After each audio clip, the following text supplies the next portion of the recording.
Chapter 11-15. After listening to Lu Sanjin, Chu Xiu could imagine how complicated the situation of the entire southern wilderness was, but he was not worried.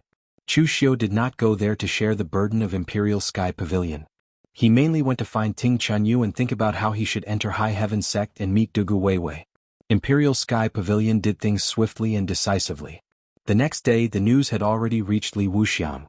Li Wuxiang directly announced this matter in front of the Imperial Sky Pavilion's senior executives. After that, all the senior executives of Imperial Sky Pavilion looked at each other, not knowing what the old pavilion master meant. If it was under normal circumstances, everyone would definitely object to letting Chu Xiu be a county governor. This was not just a matter of trust, but also involved things such as strength, qualifications and so on.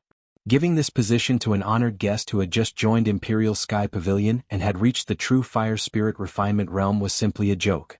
However, everyone knew that Kangwu County was a hot potato, and no one wanted to go there.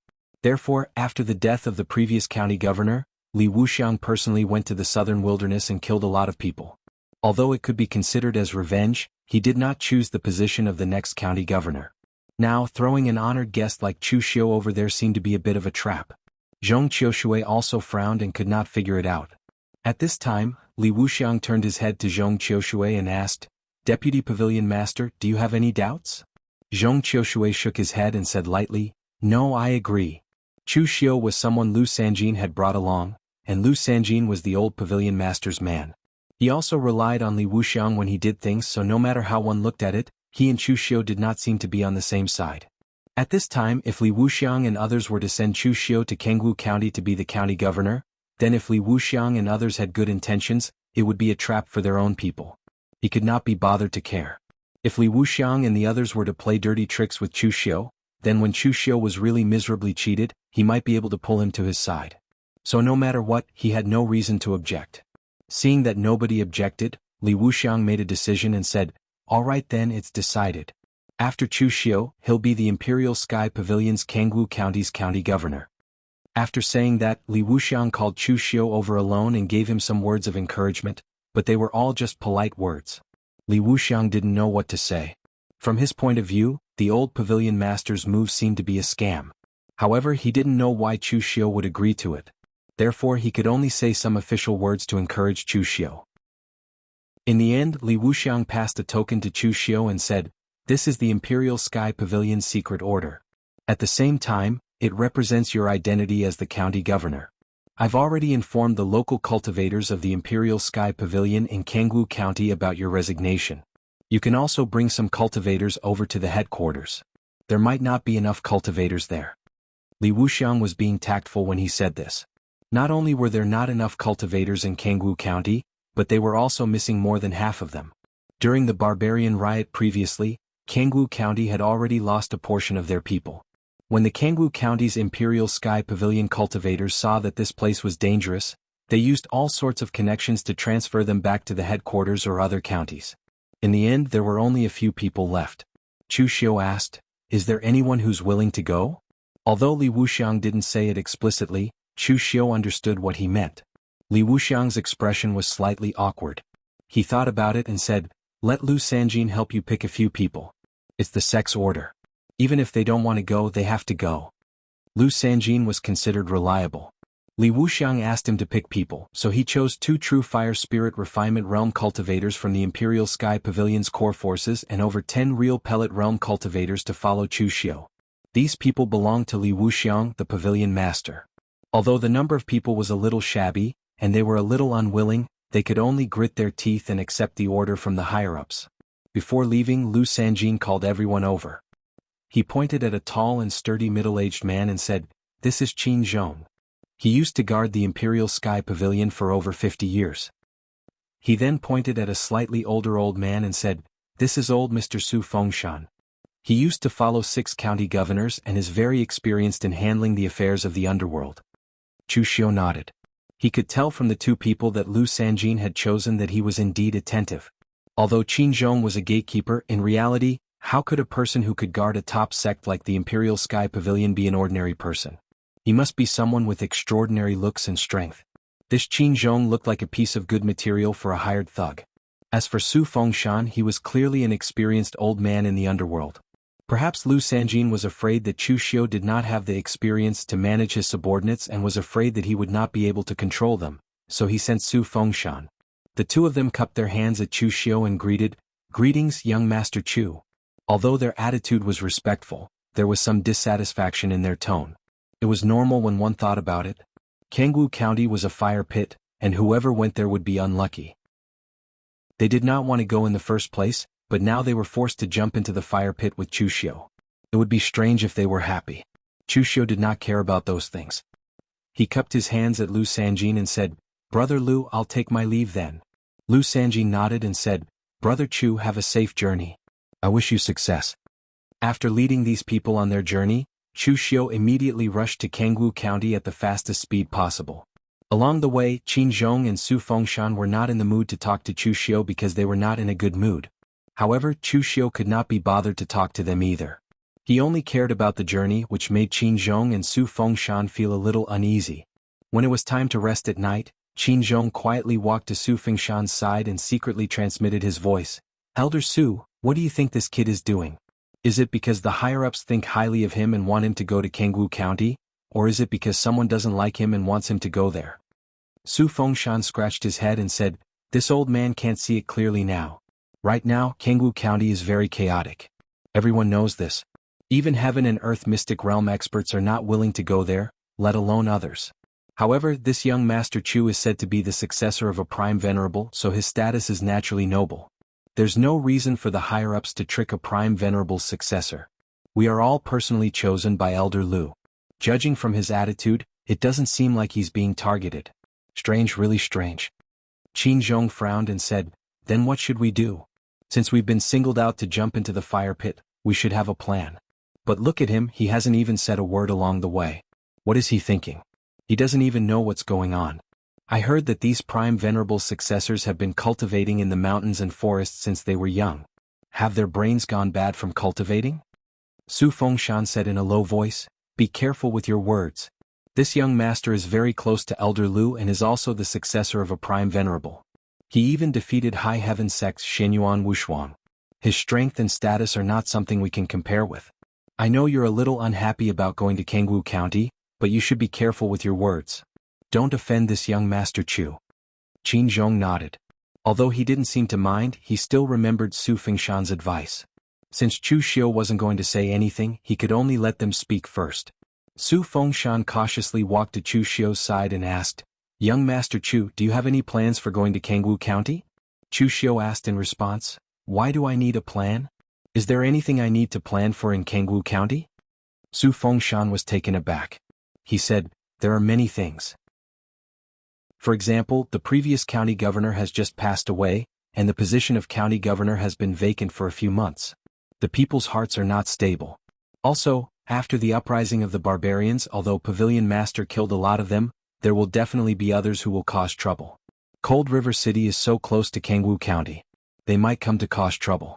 Now, even Su Fengshan couldn't figure out if this person was really muddle-headed or just pretending to be muddle-headed. Chu Xiu pointed to himself and said indifferently, "Is there a need for a plan for these things? I am the county governor of Kangwu County. I will kill anyone who disobeys me. Those barbarians aren't of our race, so they must have ulterior motives. If they dare to cause trouble, I will kill them as well. Kangwu County is the Imperial Sky Pavilion's territory. Whoever dares to cause trouble will be killed as well. Is there a need for a plan for such a simple thing?" Su Fengshan was dumbfounded when he heard this. He simply couldn't find words to describe his feelings. Just listen to this. Are you even human? His temper was considered good. However, when he heard Chu Xiu spouting nonsense, he was so infuriated that he scoffed and turned to leave. When Chu Xiu saw Su Fengshan's action, he did not say anything else. He was not pretending to be a fool in front of Su Fengshan. He was really planning to do this. When he was in the lower realm, he had forces by his side. He had to consider the conflicts between various forces, the consequences and other things. Therefore he fought openly and secretly, and there were all sorts of schemes. However, this was the Daluotian continent. Chu Xiu did not plan to sell his life to the Imperial Sky Pavilion. Therefore he could do as he pleased without any reservations. At this time, if he could speak with his fists, he would speak with his fists first. If he could solve the problem by killing one person, then he would not waste any more words. Moreover, if Ting Chunyu was really in the hands of the barbarians in the southern barbaric land, it was basically impossible for Chu Xiu to get her without killing them. As for Su Fengshan and Qin Zhong, he was too lazy to explain anything to them. They were sent by Lu Sanjin, and their roots were in the Imperial Sky Pavilion headquarters. They could maintain absolute loyalty, so Chu Xiu only needed them to be obedient. The group continued on their way, but the atmosphere became more awkward. Even the dozen or so real pellet state martial artists didn't communicate with Chu Xiu. The group seemed to be divided into two groups. However, while they were on their way, Chu Xiu suddenly realized that someone was watching him. That feeling was the same as when he was in Lingxiao City. Chu Xiu tried to check several times, but he didn't find anyone. He believed in his spiritual sense, but the person who spied on him obviously had better means. Chapter 11:16. After being spied on twice in a row, Chu Xiu's vigilance had risen to the extreme. The most important thing was that he didn't find anyone on both occasions. One had to know that Chu Xiu's spiritual sense could be said to be quite powerful. He had once pushed the heaven's sun gazing at air skill to the peak by burning his spirit. Although he couldn't replicate that state now, it also allowed Chu Xiu to obtain a stronger perception. As a result, he used the heaven's sun gazing at air skill to deduce the person who spied on him, but there was no clue at all. This was a little scary. The person who spied on him, at least in terms of mental strength, was definitely stronger than him. After finding no clues, Chu Xiu continued to lead the people on the road, but he was always observing the surroundings. However, the spying gaze never appeared again. Su Fengshan, Qin Zhong, and the others watched Chu Xiu nervously looking around. They didn't know what was going on and they didn't dare to ask. They thought that this young master was crazy again. Kangwu County was close to the southern barbarian land. It should be said that a part of Kangwu County's land was in the southern barbarian land, and it was surrounded by dense forests. When Chu Xiu arrived at Kangwu County with his people, the scene he saw along the way was completely different from the other counties in the eastern region. The other counties in the eastern region, such as Fanglin County, had been developed very well. After entering Kangwu County, it was like entering a prefecture surrounded by dense forests. Often they had to walk on a small path for half a day before they could see a prefecture that was protected by a tall city wall. The Kangwu County's prefectural governor's office was located in the Tsangnan Prefecture, which was located in the center of the county. This prefecture looked rather grand, even more so than the Anzhou Prefecture of Fanglin County. Chu Xiu could even see traces of arrays on the city walls. The warriors in Tsangnan Prefecture were also very different from the warriors in Fanglin County. All of them had a trace of faint evil spirit. It was conceivable that this place was not so peaceful. After entering the city, Su Fengshan glanced around and frowned. He wanted to say something but he hesitated. When Chu Xiu saw his expression, he asked calmly, "Elder Su, is there something wrong?" Although Su Fengshan was somewhat dissatisfied with Chu Xiu, he was old and shrewd. He didn't want to offend Chu Xiu. When he heard Chu Xiu's question, he immediately said, "Something is wrong." Normally, a prefecture like Tsangnan Prefecture, which was directly under the jurisdiction of the prefectural governor, should have guards at the entrance. As you can see, young master, the city gates are empty. I have no idea how those fellows from the county governor's manor arranged it. Even if the prefectural governor wasn't around, how could the vast Kangwu County not have a steward? As far as I know, there are about a dozen or so deacons in an ordinary prefectural governor's manor. Even if Kangwu County lost more than half of its people, there should be at least 2 or 3 left. Chu Xiu nodded and did not say anything else. He waved his hand and headed straight for the prefectural governor's manor. At this moment, there were dozens of cultivators in the prefectural governor's manor. There were 3 of them who were in the true fire spirit refinement realm. The 3 of them were either frowning or indifferent. One of them was even taking a nap with his eyes closed. The frowning middle-aged man looked at the other 2 and said, "Hey, Lord Prefectural Governor is about to enter the city, right? Shall we go and welcome him?" This middle-aged man was Xin Hui, the Kangwu County deacon. He was a local rogue cultivator who had joined the Imperial Sky Pavilion because he had done many things for the Imperial Sky Pavilion. Therefore, the other deacons had gone back to the headquarters through their connections. His biggest connection was in Kangwu County, so how was he supposed to find someone? The indifferent person was a strong man with dark skin who did not look like a person from the Central Plains. His name was Kucha, and he was a mixed blood between a human and a barbarian. As half of his blood flowed in his veins, he was very popular among the barbarians in the south. Therefore, the previous prefectural governor had to rely on him when dealing with the barbarians. Although the prefectural governor was dead, even if there were 10 more prefectural governors, they would still put him in an important position. Therefore he had an indifferent attitude. When he heard this, he waved his hand casually and said, "All right, let's go and welcome him. Sun Qianqing, are you going?" Sun Qianqing, who was taking a nap, had a sinister look on his face. When he heard this, he said calmly, "What's the rush? Shen Hui, the prefectural governor, has only died a few days ago, and you're already eager to cling to your new master?" A trace of anger appeared on Shen Hui's face, but he did not dare to say anything. Sun Qianqing was the head of the Kangwu County deacons. He had stayed in Kangwu County his entire life, so he was the only one who could sort out the complicated situation in this place. When the previous prefectural governor arrived, he was also a little dumbfounded by the many troublesome matters that he had to rely on Sun Qianqing to resolve. If Kucha's role was to deal with the barbarians, Sun Qianqing's role was to deal with the entire Kangwu County. Therefore, while everyone else was in a hurry to transfer them away, Sun Qianqing had no intention of doing so. In other counties he was just an ordinary deacon. However, in Kangwu County, his role was greater than the prefectural governor's. Even the prefectural governor had to be polite to him. He had heard that the new prefectural governor was not a heaven and earth elemental opening realm expert, but a young man who had just stepped into the pugilistic world. This made Sun Qianqing look down on him. Although the new prefectural governor was the successor of a prime venerate, so what? In a place like Kangwu County, even the eastern region wayfarer Lu Sanjin would have to consult him if he came. Therefore, his attitude was naturally not like Shen Hui's, who looked like he could not wait to curry favor with his new master. At that moment, someone outside reported that the new prefectural governor had arrived. Sun Qianqing said in surprise, "He's here so quickly?" He went straight to the prefectural governor's manor the moment he entered the city. "Let's go and welcome him." Shen Hui kept mumbling behind him, "I told you to go out earlier." "Great, now that the new prefectural governor has to wait for us, we might get blamed." Sun Qianqing could not help but snort disdainfully when he heard this. The new prefectural governor was a greenhorn, while he and the others were veterans in Kangwu County. The new prefectural governor could only rely on them, so why did he have to be so humble and let others look down on him? When the group walked out, Chu Xiu and the others were already waiting in front of the hall. Although they knew that the new prefectural governor was the successor of a prime venerate and was not too old, they were still not used to seeing Chu Xiu's young age. "Greetings, prefectural governor." Chu Xiu waved his hand and said indifferently, "No need for formalities. Let me ask you something. Why is there no one guarding the Cangnan prefecture's city gates?" Shen Hui was stunned. He thought that the new prefectural governor would blame them for not going out to welcome the new prefectural governor. As the saying goes, a new official has to make drastic changes. He would definitely find an excuse to vent his anger. Who would have thought that the first thing he asked would be such a trivial matter? Kucha shrugged and said, "I didn't arrange it. I've never cared about the Cangnan prefecture's affairs." Sun Qianqing frowned and said, "My lord, the previous prefectural governor has just passed away and the people are still unsettled.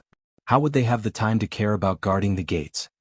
Chu Xiu stared at Sun Qianqing and said, "So you're saying that you don't want anyone to guard the gates?"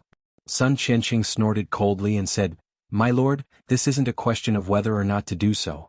You've just arrived in Kangwu County and there are some things you don't understand. What we should be doing now is investigating the cause of the previous prefectural governor's death and reassuring the people. Are you teaching me how to do things?" Chu Xiu directly interrupted Sun Qianqing and took a step forward. He narrowed his eyes and said, "I only have one question for you. Why is there no one guarding the Cangnan prefecture's gates? Right is right, wrong is wrong. I don't want to hear a second answer." An intense pressure descended. Even Shen Hui and the previously indifferent Kucha were stunned. They never thought that Chu Xiu would make things difficult for them over such a small matter. Sun Qianqing gritted his teeth. He could admit defeat now, but he didn't want to. Sun Qianqing had managed Kangwu Prefecture for so many years and had contributed more than the prefectural governor. If it wasn't for the fact that his strength was slightly weaker and he hadn't stepped into the heaven and earth elemental enlightenment realm, the position of prefectural governor would definitely have been his. Therefore he had his own pride. He could cooperate with the prefectural governor and do his best, but the condition was that the other party had to show him enough respect and courtesy. Chu Xiu's strength was obviously the same as his. It was only because he was Gu Zun's successor and was a good friend of Lu Sanjin, the eastern region wayfarer. Moreover, the other party was so overbearing. Why should he admit defeat? The chaos in Kangwu Prefecture had just ended and more than half of the 10 wardens had run away. He was the only one who could stabilize the situation in Kangwu Prefecture. Therefore, he was certain that even if he offended Chu Xiu, the Imperial Sky Pavilion would not touch him. They might even ask Chu Xiu to consider the bigger picture. Therefore, Sun Qianqing replied stubbornly, "Sir, what do you mean by this? Why are you being so overbearing over such a small matter? This matter is urgent. How can there be any right or wrong? Do we have to report to the Imperial Sky Pavilion's headquarters even when we have a meal without the prefectural governor around?" Chu Xiu reached out and grabbed the hilt of his saber at his waist. He said calmly, "Wrong answer. I've said it before. I only want an answer of right or wrong. I'm the prefectural governor of Kangwu Prefecture. You'll do whatever I ask you to do. This is what a subordinate should do. You didn't answer the question and talked back to the superior. You can't even explain yourself. What use do I have for you?" Sun Qianqing's expression changed the moment he saw Chu Xiu holding his saber. However, he still did not believe that Chu Xiu would attack him here.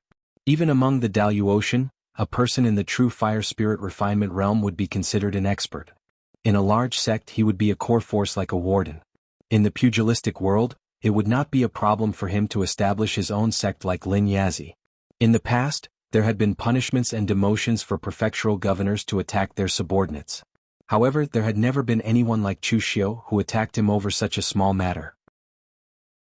However, in the next moment as Chu Xiu swung his saber, the sky was filled with saber gleams that shrouded everything.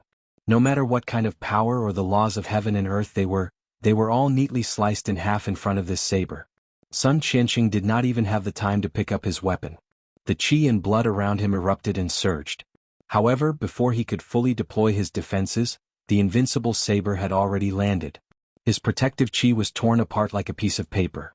His powerful qi and blood also withered instantly. Sun Qianqing didn't even have the chance to scream before he was killed. Chapter 11:17. After Chu Xiu killed Sun Qianqing, the entire prefectural governor manor fell silent. Everyone was stunned. Su Fengshan and Qin Zhong, who were standing behind Chu Xiu and prepared to watch Chu Xiu make a fool of himself, no longer had the mood to do so. They felt that they were the real joke. When Su Fengshan asked Chu Xiu what he was going to do, Chu Xiu said that he would kill those who disobeyed him.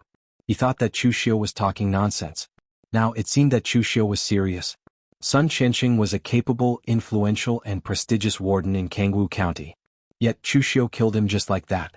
Wasn't he afraid of being reprimanded by the higher-ups? Wasn't he afraid that he wouldn't be able to do anything in Kangwu County? Qin Zhong secretly rejoiced. At the same time, he was grateful for Su Fengshan's warning. Fortunately, Su Fengshan had told him to be careful with his words. Otherwise, if he were to talk back to Chu Xiu, he might be killed as well. At this moment, Shen Hui and Ku Cha were dumbfounded. They had been in Kangwu County for so many years, but they had never seen someone like Chu Xiu who killed someone without hesitation. Was he here to be the prefectural governor, or was he sent by a rival sect to destroy the Imperial Sky Pavilion? Ku Cha was half a barbarian, so he did things like a barbarian. He respected powerhouses the most. Although Chu Xiu was at the true fire spirit refinement realm, the fact that he was able to kill Sun Qianqing, whose strength was on par with his, showed that his combat strength was definitely beyond his imagination. Therefore, Ku Cha lowered his head to Chu Xiu, expressing his obedience. Shen Hui shuddered and hurriedly bowed. "Please forgive us, sir. We were in the wrong. We slacked off because we thought the prefectural governor wasn't around. We didn't send anyone to guard the gate. Please forgive us, sir." Shen Hui was really frightened by this blade, and he even said a few words of forgiveness in succession. Chu Xiu said calmly, "There was no prefectural governor in the past, but there is now. Go, send 2 people to guard the gate.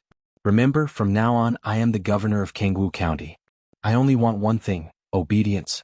As long as you can do this, the rest is up to you." After saying that, Chu Xiu waved his hand and led everyone into the hall.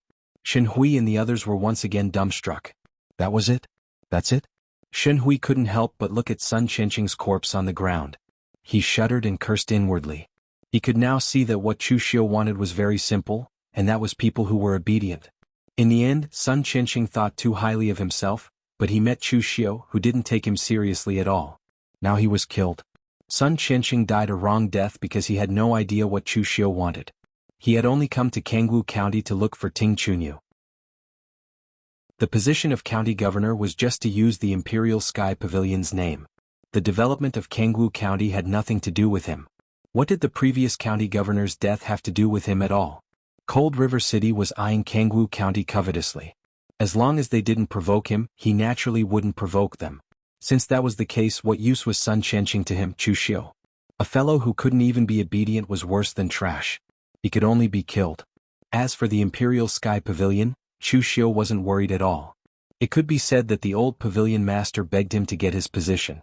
When the news got out, it wouldn't matter even if someone from the Imperial Sky Pavilion was displeased with him for killing people and wanted to remove him from the position of county governor.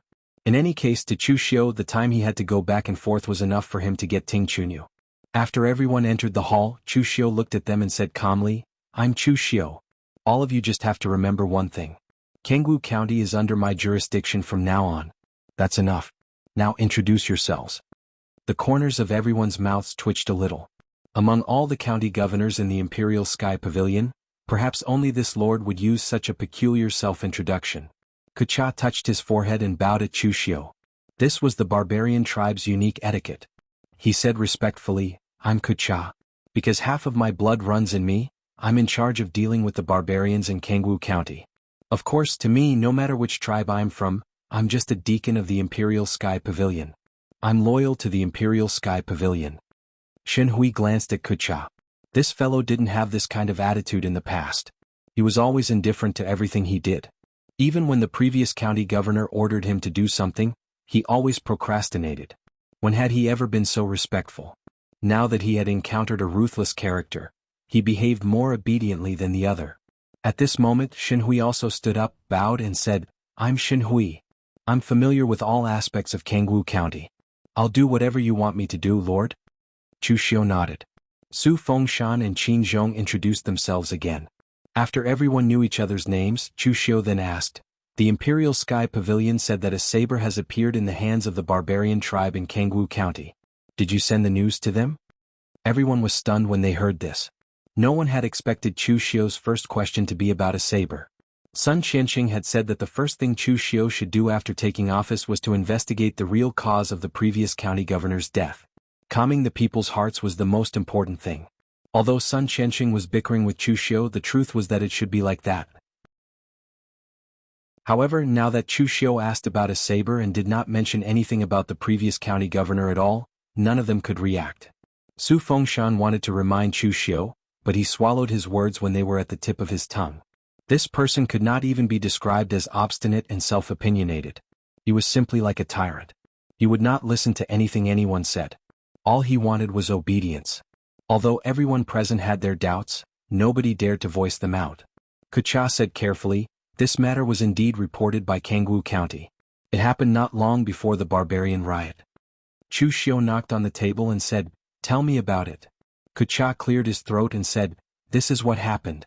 Because the previous county governor was slightly older, he was more stable and gentle. His attitude toward the barbarians was the same. Therefore, both sides often conducted trade and so on. I also represented the county governor's office to the depths of the Dilua Mountains to trade with the barbarian tribes. I have half the blood of the barbarians in me, and I know most of the barbarian tribes' languages. Therefore they treated me quite well. That time I accidentally discovered that a tribe called Haslu was acting strangely. That's right, Haslu means the cheetah that runs amok in the bushes. The Haslu tribe seemed to have obtained a saber. It was said that it was left behind by their ancestor, the ancient devil god. With this saber, they would be able to restore the glory of their ancestors and expel the outsiders. These tribes, especially those that lived in the depths of the Dilua Mountains, were very hostile to us. The Haslu tribe was one of the most hostile. I spent a large amount of money to bribe a person from a tribe that was on good terms with the Haslu tribe. He secretly memorized the appearance of the saber and came back to describe it to me. It was a scimitar that looked like a full moon. It exuded an astonishing demonic aura and sharpness. However, it was damaged with cracks and nicks. There was also a line of text on the saber which he also recorded. Although the text was different from the Daluotian language, it was of the same origin. I could understand some of it. It was definitely not the language of the barbarians. I could only understand a few words. It seemed to say something like, "Spring rain in the small building." Perhaps the barbarian had remembered the wrong strokes, causing the other words to be unclear. These barbarians often cause trouble. Hearing them talk about restoring the glory of their ancestors, I knew that they were definitely up to something. After I discovered it, I felt that something was wrong and reported it to the county governor. Because the barbarians hadn't made a move yet, the importance of this matter wasn't that high. Therefore, it was reported to the headquarters along with a pile of other information. When Kocha finished saying all these things in one breath, Chu Xiu could already be sure that the person holding the saber was listening to the spring rain in the small building. The demonic saber from the lower realm was actually regarded as some kind of ancestral divine weapon by these barbarian tribes. It was also very ridiculous. Chu Xiu nodded and said, "The others can go. Kocha, stay behind. Oh, by the way, clean up the corpses outside." Everyone left as if a heavy burden had been lifted off their shoulders. Kocha smiled bitterly in his heart. Chu Xiu's ferocity was too great. He really didn't want to stay here alone with Chu Xiu, but he didn't dare to refuse. Chu Xiu knocked on the table and asked, "How strong are the barbarians in the southern barbarian land? For example, the Hasla tribe that you mentioned?" Although Chu Xiu was asking about the barbarians, Kocha felt that he was actually concerned about the saber. However, Kocha didn't dare to ask too much. He thought for a moment and said, "The strength of these barbarians isn't considered weak. Can even be said that they are very strong. Not to mention all the barbarians added together, just the barbarians in my Kangwu County's Fanwei County aren't that easy to deal with. The martial arts system of these barbarians is different from ours. Although they also have some powerful warriors who can use various secret techniques to be on par with martial arts powerhouses, it's not easy to compare. Moreover, they also have many secret techniques that require many people to use together. The combined power is not small. I can only say that among these barbarian tribes, some of the smaller tribes are comparable to sects with true fire spirit refinement realm martial artists. As for the larger tribes, all kinds of strange secret techniques can be used to kill and injure heaven and earth mysterious enlightenment realm powerhouses. Fortunately, most of the tribes near my Kangwu County are some small tribes. Only those in the depths of the Dilua mountain range are those big tribes. Chu Xiu continued to knock on the table and asked, "That Haslu tribe, is it big or small?" Kocha smiled bitterly and said, "It's also a big tribe. Otherwise, I wouldn't have bribed other barbarians to secretly inquire. If I go by myself, I might not be able to come back." Chapter 11:18. The strength of the barbarians from Kangwu County was actually within Chu Xiu's expectations. After all, even the Imperial Sky Pavilion had died in their hands. During the barbarian tribe's uprising, a heaven and earth enlightening realm cultivator had died. Naturally, their strength could not be weak. Therefore, it would not be easy for Chu Xiu to get rid of them. "What's the situation with the barbarians now?" Kecha said. "After the barbarian tribe's uprising, the pavilion master personally led people here and annihilated 3 large barbarian tribes. He forced several barbarian tribes in the Dilua mountain range to join forces and beg for mercy.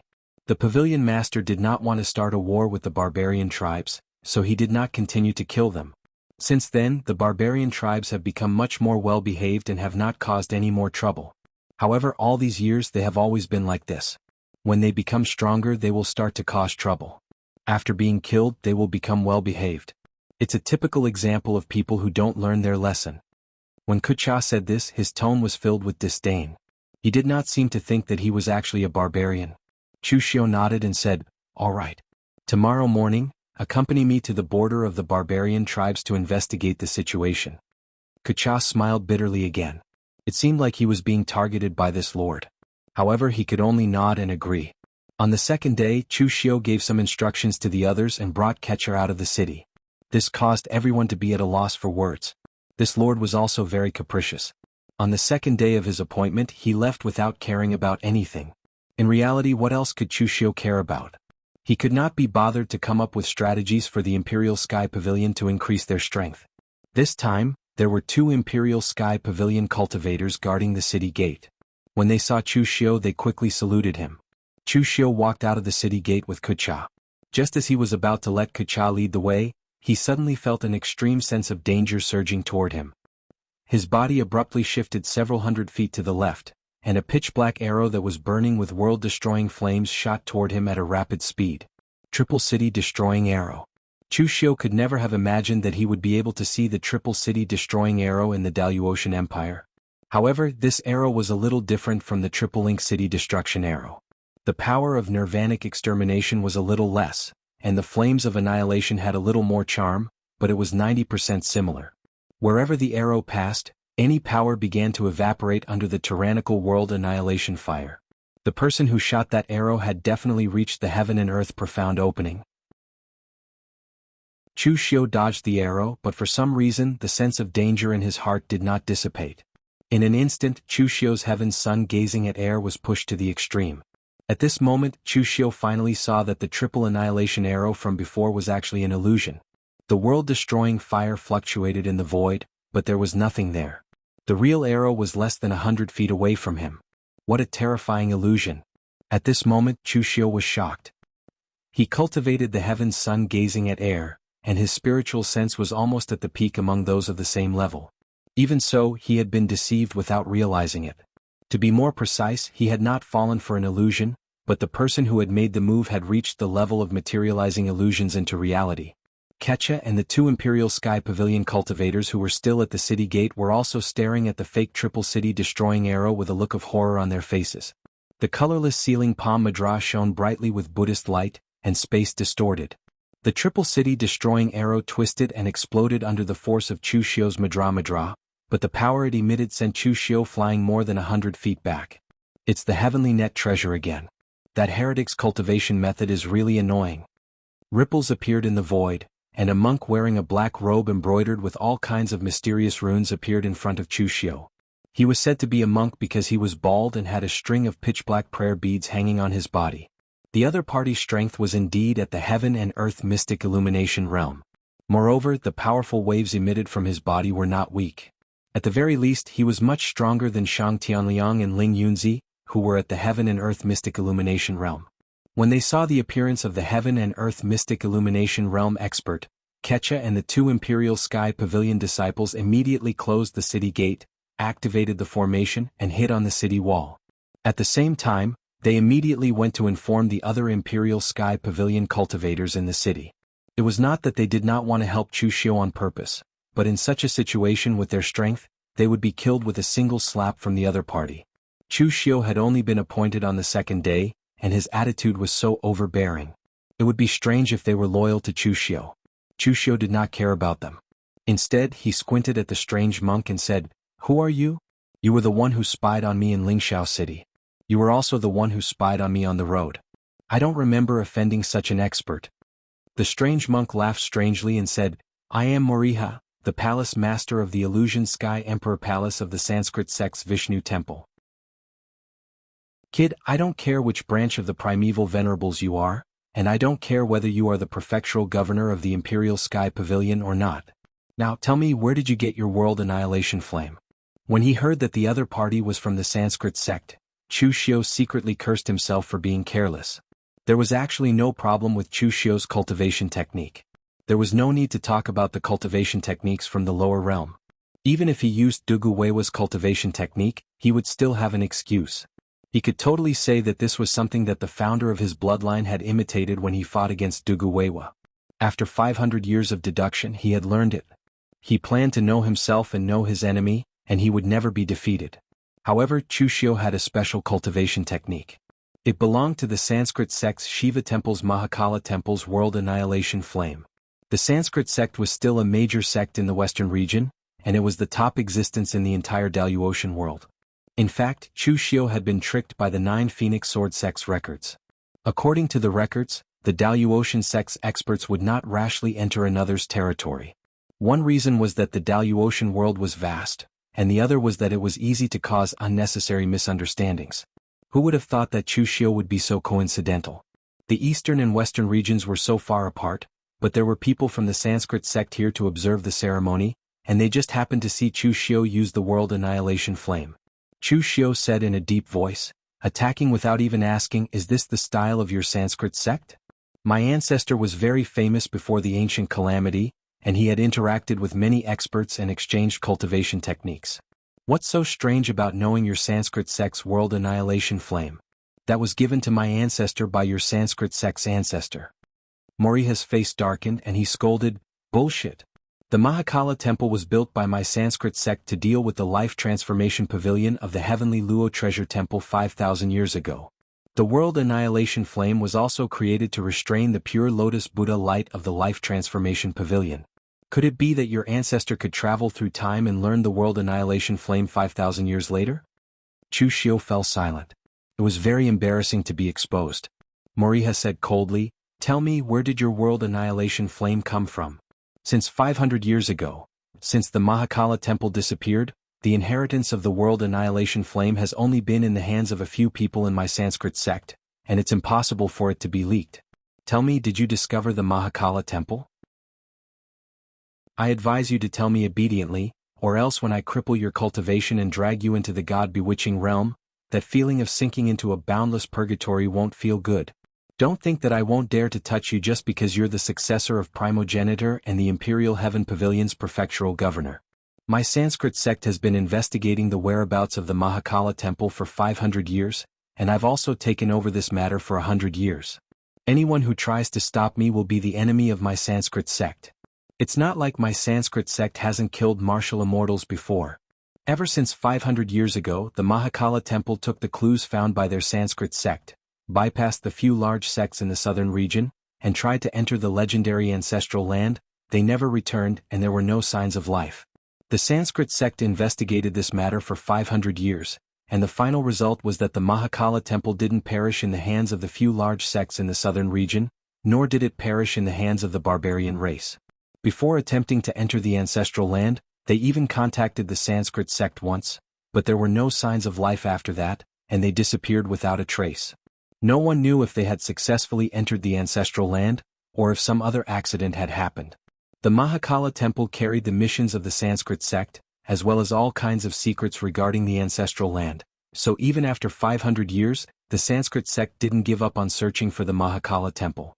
The various palace lords under the three main halls, Brahma, Shiva, and Vishnu, were all existences in the heaven and earth mystic insight realm, and they took turns to search for clues of the Mahakala temple. And even without considering the matter of the ancestral land, the Mahakala temple was also the strongest divine palace of the Sanskrit sect.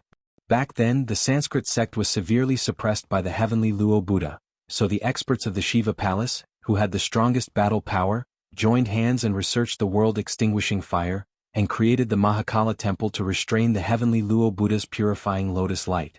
So among all the divine palaces of the Sanskrit sect, the Mahakala temple was the strongest, and its palace lord had even reached the realm of half-step martial immortal, and there were even 5 experts in the heaven and earth mystic insight realm in the entire Mahakala temple. So many experts had gone and never returned, and no one knew if they were alive, and no one knew if they were dead, and no one knew if they were dead, so no matter what, there had to be an explanation.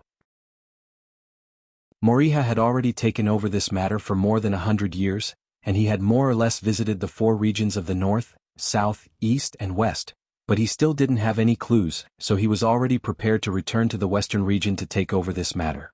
Going to High Heaven City to watch the martial arts exhibition was just a sudden impulse of his, and he did not expect that he would actually see the world-extinguishing fire in the martial arts exhibition. Ever since the disappearance of the Mahakala temple, it had not been rebuilt. Although the palace lords could cultivate the world-extinguishing fire, it was only a supplementary cultivation, and it was absolutely impossible for it to be taught to outsiders. The origin of the world-extinguishing fire in Chu Xiu's body was self-evident. He did not expect that at the last moment of his handover, he would actually encounter a clue.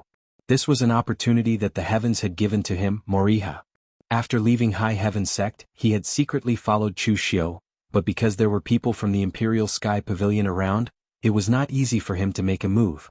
Although he had been spying on Chu Xiu along the way, he was also afraid of attracting the experts from the Imperial Sky Pavilion, so he had been enduring. It was only when Chu Xiu arrived at Kangwu County that he confirmed that there were no heaven and earth mystic insight experts from the Imperial Sky Pavilion in Kangwu County that he showed himself and made a move. Chapter 11:19. When Chu Xiu heard the words 500 years ago, his eyes immediately shone with a divine light. Things that he didn't understand before, he understood now. Existences like the Royal Sky Pavilion and the Sanskrit sect not only knew about the ancestral land of the lower realm, they also knew that there were people in the ancestral land. The only difference was that the Sanskrit sect should have found some clues and possibly returned to the ancestral land. However, this clue was in the southern barbaric land. It didn't belong to the Sanskrit sect's sphere of influence. They didn't dare to go with great fanfare, so they only sent the great Obscurus deity Palace to secretly go to the lower realm. And from what Moriha said, he shouldn't be sure that the great Obscurus deity Palace had already successfully gone to the lower realm. So, he questioned where Chu Xiu got the world-extinguishing flame, and not to confirm the relationship between Chu Xiu and the lower realm. The people from the Sanskrit sect didn't expect that the great Obscurus deity Palace had actually succeeded. Without the sky-connecting key, they had brought everyone to the lower realm safely. However, it was fate. It could only be said that the Sanskrit sect was simply unlucky to the extreme.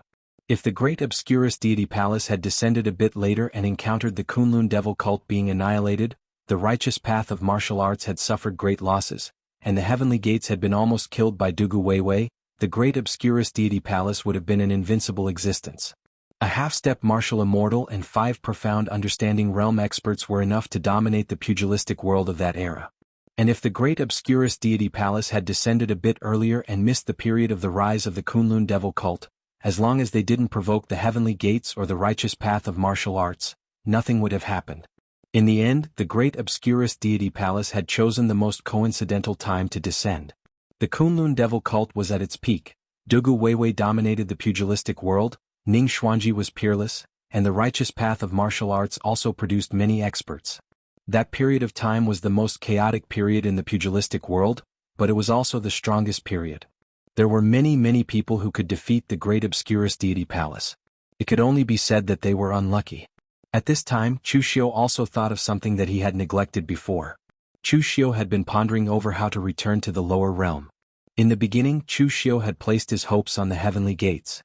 He was now certain that the Elysium was connected to the Daluocean. As long as he found the point of contact, he might be able to return. However, he had forgotten that Mahakala deity Palace had brought an entire deity palace's people to the lower realm. Since they could go down, then he could naturally do so as well. At this moment, Chu Xiu looked at Moriha with a hint of killing intent in his eyes. Since Moriha had investigated the great Obscuro deity Palace for more than 500 years, he definitely had detailed clues regarding the great Obscuro deity Palace in the past.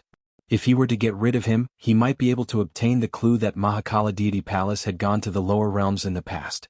Moriha wanted to continue interrogating Chu Xiu, but he saw a hint of killing intent in Chu Xiu's eyes. This caused Moriha to be stunned. What was this guy trying to do? Shouldn't he be thinking about how to escape? Yet he still dared to reveal killing intent towards him? At this moment, Chu Xiu's formation-breaking sword was unsheathed. The resplendent sword light covered the heaven and earth, and everything was sliced apart by this sword. It was as if nothing in the world could block the sharpness of Chu Xiu's sword. Seeing that Chu Xiu still dared to take the initiative to attack, Moriha coldly snorted and said, "Stubborn fool, you're courting death." Kocha, who was watching the battle from above the city gates, could not help but gape. This prefectural governor was a little too fierce. He was facing an ultimate expert at the heaven and earth Elysium realm, yet he still dared to take the initiative to attack. Kocha did not know how to describe this. Moriha's black monk robes fluttered, and as he formed seals with his hands, the surrounding heaven and earth distorted in an instant. With the two of them as the center, the area within several hundred feet was completely distorted into a huge rainbow bubble. No one could see what was happening inside. At this moment, Su Fengshan and the rest of the people in the prefectural governor's office rushed over. When they saw this scene, they were shocked and quickly asked Kocha, "What's going on?" Kocha smiled bitterly and said, "I don't know either. I saw this guy sneak an attack on the prefectural governor as soon as I left the city. He's a heaven and earth Elysium realm expert. I didn't even dare to go near him." Everyone present was silent as well. They did not even have the right to interfere in a battle of this level. Su Fengshan and Qin Zhong exchanged glances and smiled bitterly in silence. They knew that this wasn't going to be a good errand. However, they did not expect Kangwu County to be so dangerous. In broad daylight, someone had attacked the Imperial Sky Pavilion's prefectural governor outside the Imperial Sky Pavilion's prefectural governor's office. Was there no law here? Moreover, the attacker was a heaven and earth Elysium realm expert. The two of them did not even dare to imagine such danger. At that moment, Chu Xiu, who was in the huge bubble, furrowed his brows. The break formula's saber intent slashed through thin air, and Moriha's figure was no longer in front of him. The huge bubble was a kind of domain. Chu Xiu's formation-breaking technique, Primal Attraction, should have been the best at restraining domains. However, the domain that Moriha set up was extremely special. It was not a domain that normally controlled the heaven and earth Elysium, but a spiritual domain. The illusion Heavenly Palace of Vishnu Palace was most proficient in illusory techniques and spiritual attacks. As the palace master, Moriha had cultivated his illusory techniques to the extreme and had reached the stage where he could condense illusions into reality. Formation breaking could turn all energy into extreme energy, but this kind of completely illusory spiritual energy could restrain the effect of formation breaking. His opponent was a heaven and earth Elysium realm expert, but he was restraining Chu Xiu's weapon.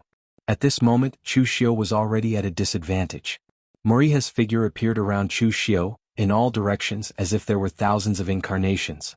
These figures said in unison, "Don't struggle, don't resist, obediently tell the origin of the world-extinguishing fire.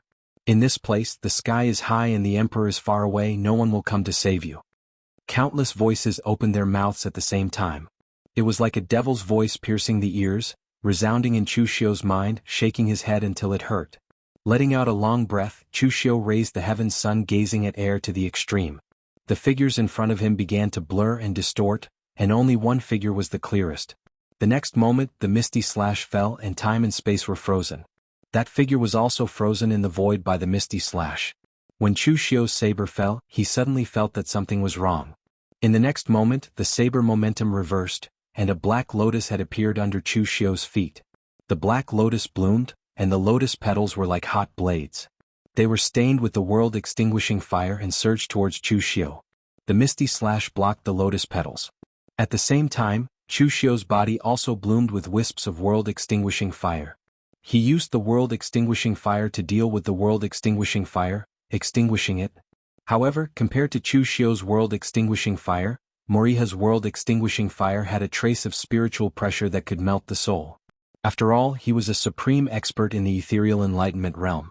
After learning the world-extinguishing fire, he would not cultivate it step by step. Instead, he added his own martial arts understanding into it.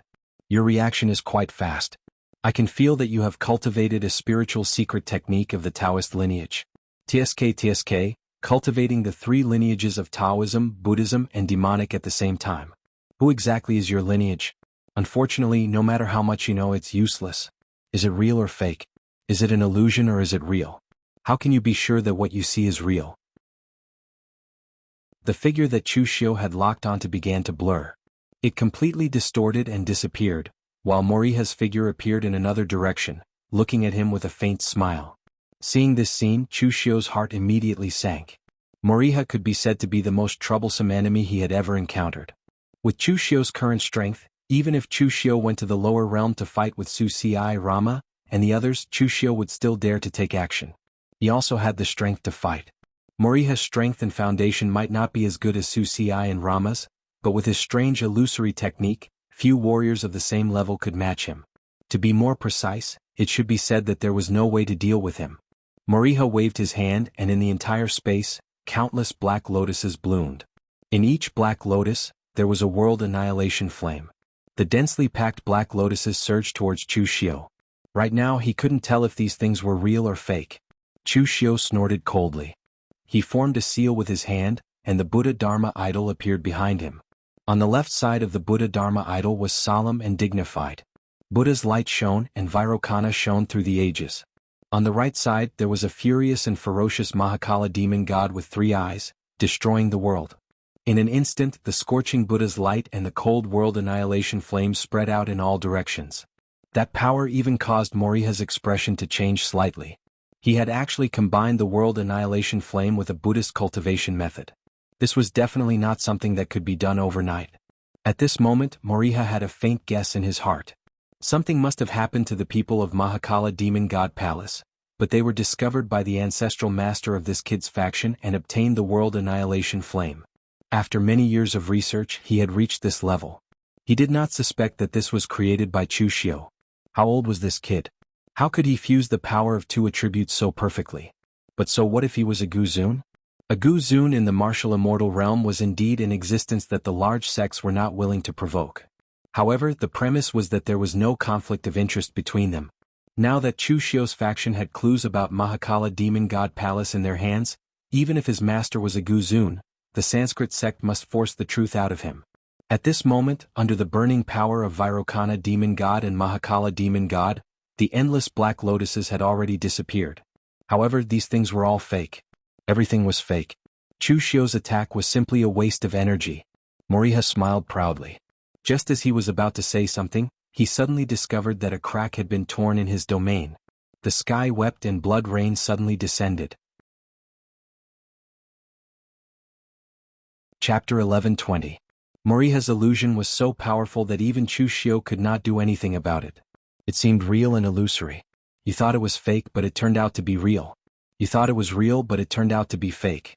Under this kind of illusion, Chu Xiu would be exhausted to death sooner or later. Therefore, after he condensed Vairocana and Mahakala, he immediately used the Devil Wailing Heaven Great Compassion mantra while enduring the huge consumption of power from using two supreme martial skills at the same time.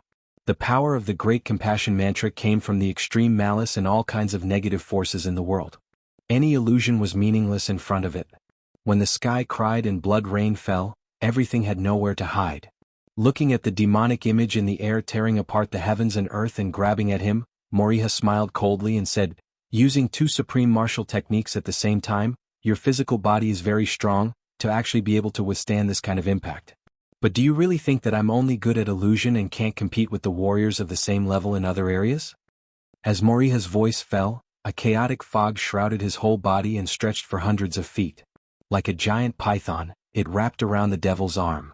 The chaotic fog revealed itself and gradually became very clear. It turned into 1,000 giant pythons and completely wrapped around the devil. This was the divine beast worshipped by the Vishnu temple, the giant snake Ananta. It was said to be the companion of Vishnu, one of the three gods of Sanskrit. Although Moriha was good at illusions, he was, after all, an existence in the mysterious realm of heaven and earth. He also knew some of the other martial arts and secret techniques of Sanskrit.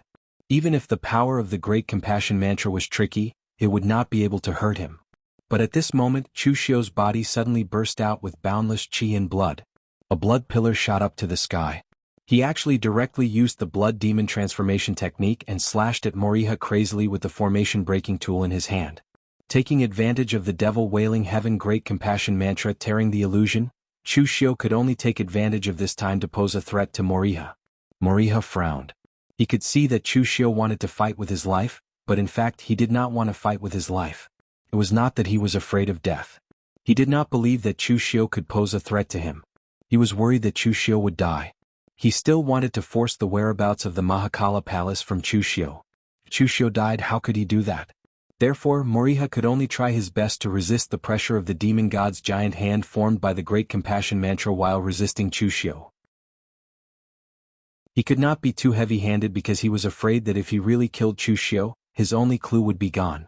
Finally, when the power of the Great Compassion mantra reached its limit, Moriha laughed and said, "What other trump cards do you have now? I already said that if you surrender and tell me everything, you might be able to keep your life. Now that your qi and blood have been completely burned, there is no meaning in living. I will be a good person. After reading your memories, I will send you on your way." Moriha waved his hand. In an instant, a large python formed from chaotic qi directly swept Chu Xiu's figure. The divine light in Moriha's eyes soared. Everything around him was like a vortex that overlapped and twisted, completely swallowing Chu Xiu. Moriha directly pushed his mental energy to the maximum limit. Only then could he read all of Chu Xiu's mental energy without missing a single bit. But in the next moment, memory fragments that were like a torrent made Moriha's face turn pale. He could not even control his own memories. Those were not the memory fragments of one person, but the memory fragments of dozens, hundreds, or even thousands of people. Moriha did not even have the time to carefully look at the contents of those memory fragments.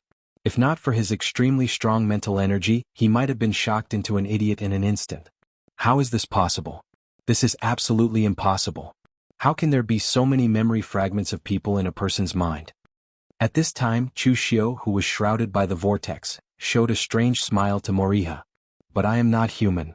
Moriha's expression instantly changed.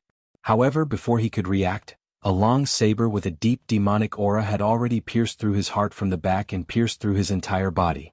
In an instant, a powerful demonic qi suddenly erupted.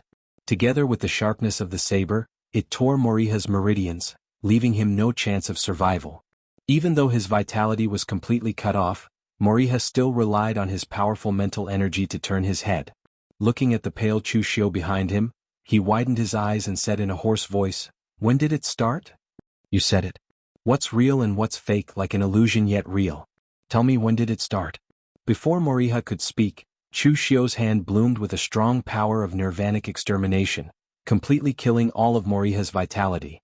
Pulling out the saber and throwing Moriha's corpse aside, Chu Xiu immediately heaved a sigh of relief. At this time his face was as pale as paper. Obviously his mental energy was exhausted to the extreme. The fake Chu Xiu also dissipated, and a trace of mental energy hid in Chu Xiu's mind. The inner demon sighed in Chu Xiu's mind, "Among all the warriors I have seen, this guy has cultivated his mental energy to the extreme. He can even fuse his spiritual energy into this world to create a state that is both real and fake, a state that seems real and illusory at the same time. Rare, truly rare." Chu Xiu had no time to care about the excitement of the inner demon. His mental energy had been overconsumed, and he had a splitting headache.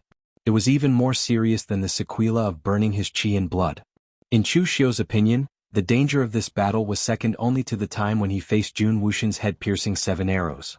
Chu Xiu's strength was strong enough. If he encountered someone who had just stepped into the mysterious realm of heaven and earth, he could definitely fight with him, and the outcome was still uncertain. If he encountered someone who was stronger than him in the mysterious realm of heaven and earth, such as Rama Shutzi from the mortal world, Chu Xiu also had the confidence to deal with him with his many trump cards. However, if he encountered someone like Moriha who had extremely strong mental energy and could play tricks with illusions, the number of ways that Chu Xiu could deal with him could be counted on one hand. So on the surface, it seemed that both sides were competing with strength, but Chu Xiu had always been attacking his mind. Moriha was too confident. In his opinion, there were warriors who were stronger than him in the same realm, but those who could beat him in mental energy and illusions were unique. Even the existence in the mysterious realm of heaven and earth was like this, not to mention Chu Xiu. Moreover, from the beginning, Chu Xiu's martial arts showed that he was fierce and overbearing, and his strength foundation was extremely deep. He never thought that Chu Xiu's fatal blow to him was actually an illusion. Moriha thought that Chu Xiu had used the two strongest martial arts techniques of the double-faced Buddha and the Great Compassion Mantra at the same time. In fact, from that time on, Chu Xiu had injected all his mental energy into the body of the inner demon. Taking advantage of the moment when the Great Compassion Mantra tore open Moriha's illusion domain, he also integrated his mental energy into it and transformed it into the appearance of Chu Xiu. Next, the inner demon began to simulate Chu Xiu's desperate fight with Moriha. In fact, those were all illusions, but the inner demon's ability to imitate was too strong. It had once entered Chu Xiu's primordial spirit, so it could be said that it knew Chu Xiu very well. Even if it was someone who was familiar with him, he would not be able to recognize him in a short time, let alone Moriha. However, for every breath of time that the inner demon existed, Chu Xiu had to consume a part of his mental energy. To maintain this illusion, even if Chu Xiu's mental energy was not weak, he could not maintain it for a long time. If there was any accident, Chu Xiu would be discovered by Moriha, and his plan would fall short of success. This battle was extremely dangerous, and Moriha also became the first expert in the mysterious realm of heaven and earth to die in his hands. It could only be said that Chu Xiu's luck was good enough, and Moriha was unlucky enough, or it could be said that he was still too confident.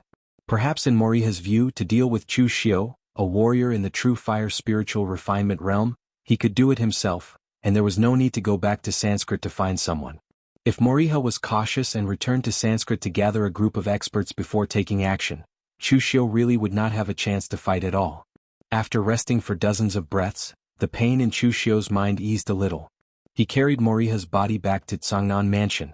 Kucha and the others were at the city gate, but they seemed to have been scared silly, and did not even dare to say a word. Previously, Moriha's illusion domain covered one side of the world, and they could not see anything clearly. Later they vaguely saw a demon god's giant hand tearing the sky and earth, and 1,000 giant snakes dancing and other terrifying scenes. Later, when the illusion domain dissipated, they saw the scene of Moriha being stabbed to death by Chu Xiu's saber. It was a shock to their worldview. They had seen the junior succeed the senior, but that only happened to low-level warriors.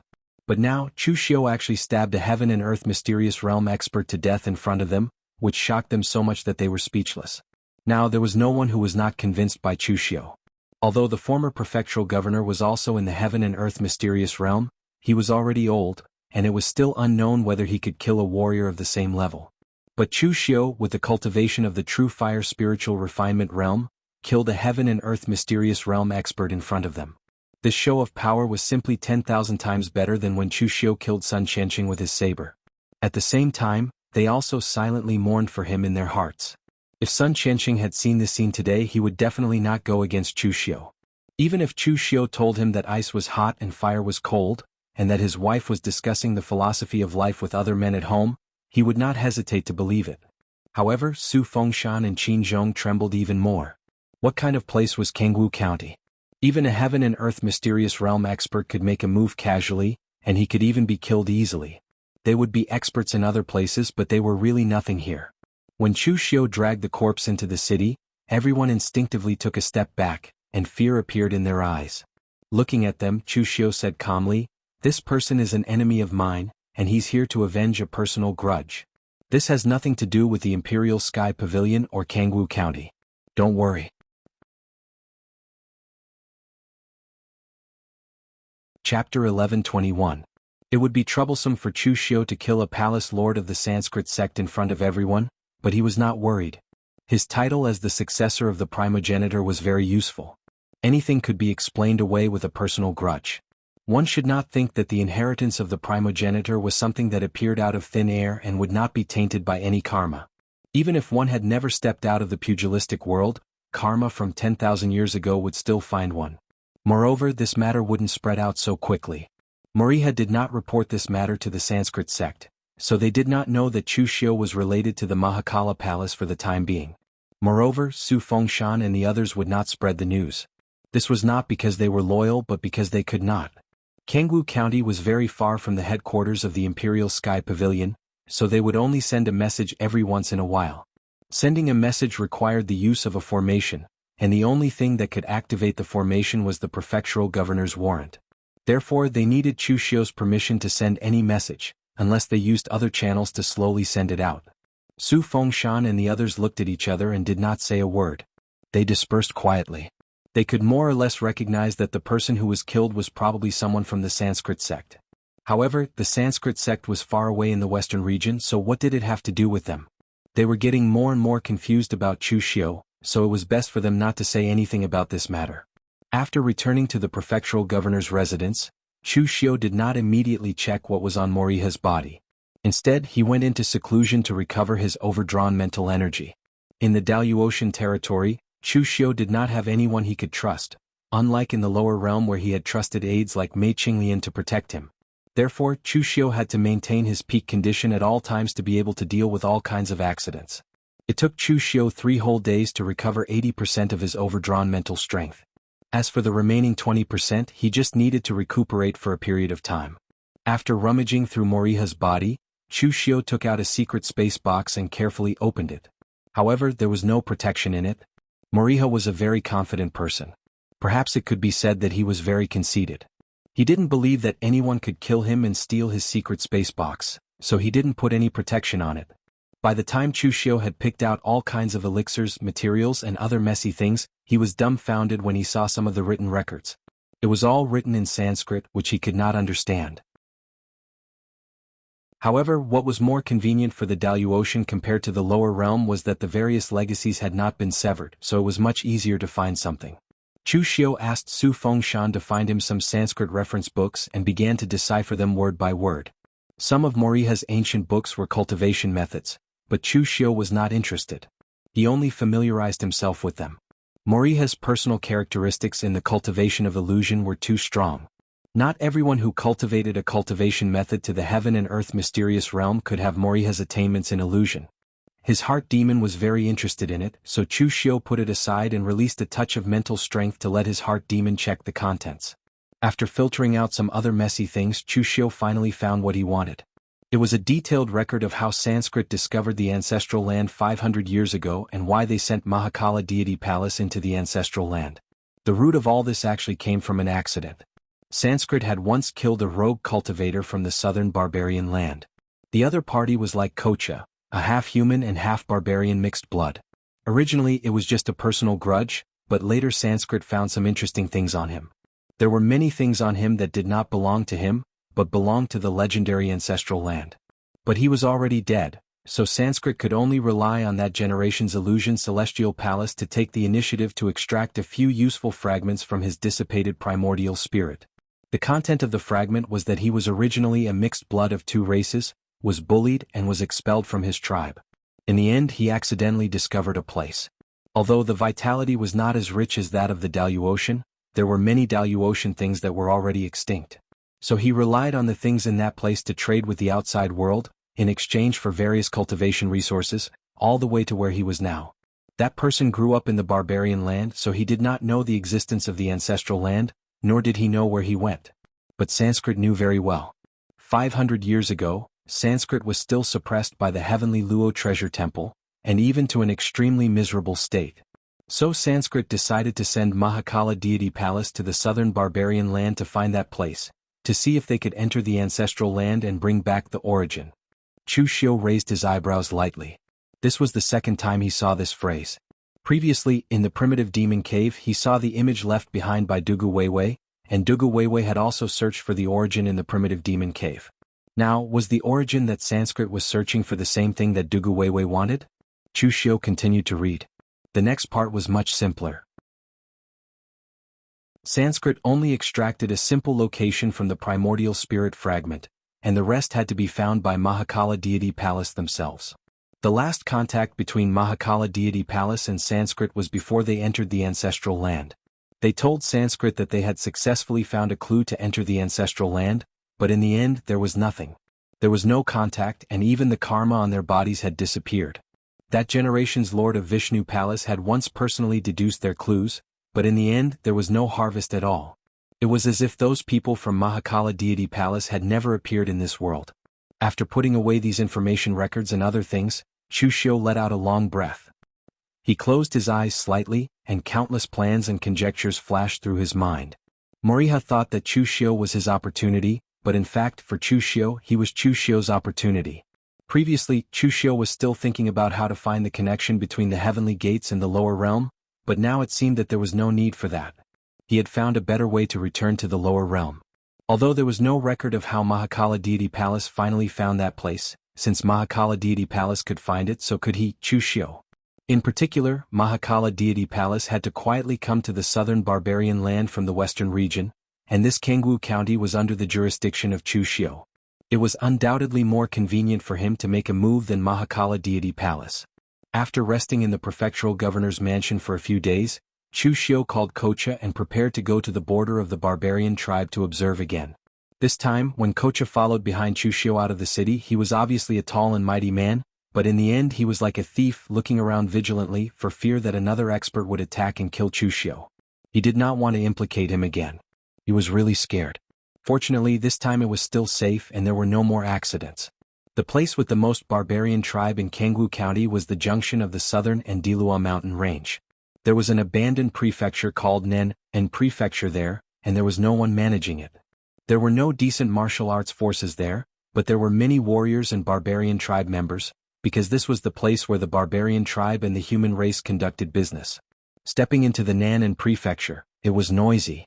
The originally orderly streets were now in chaos, and there were barbarians and warriors who came to trade everywhere.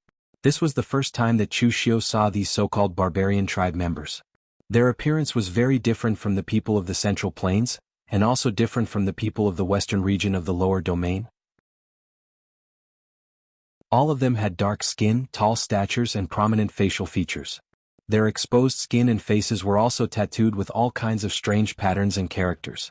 Most of the brute tribe did not wear clothes made from silk or linen. Instead, they wore clothes made from various beast skins and special plants. However, there was also a portion of them who wore armor.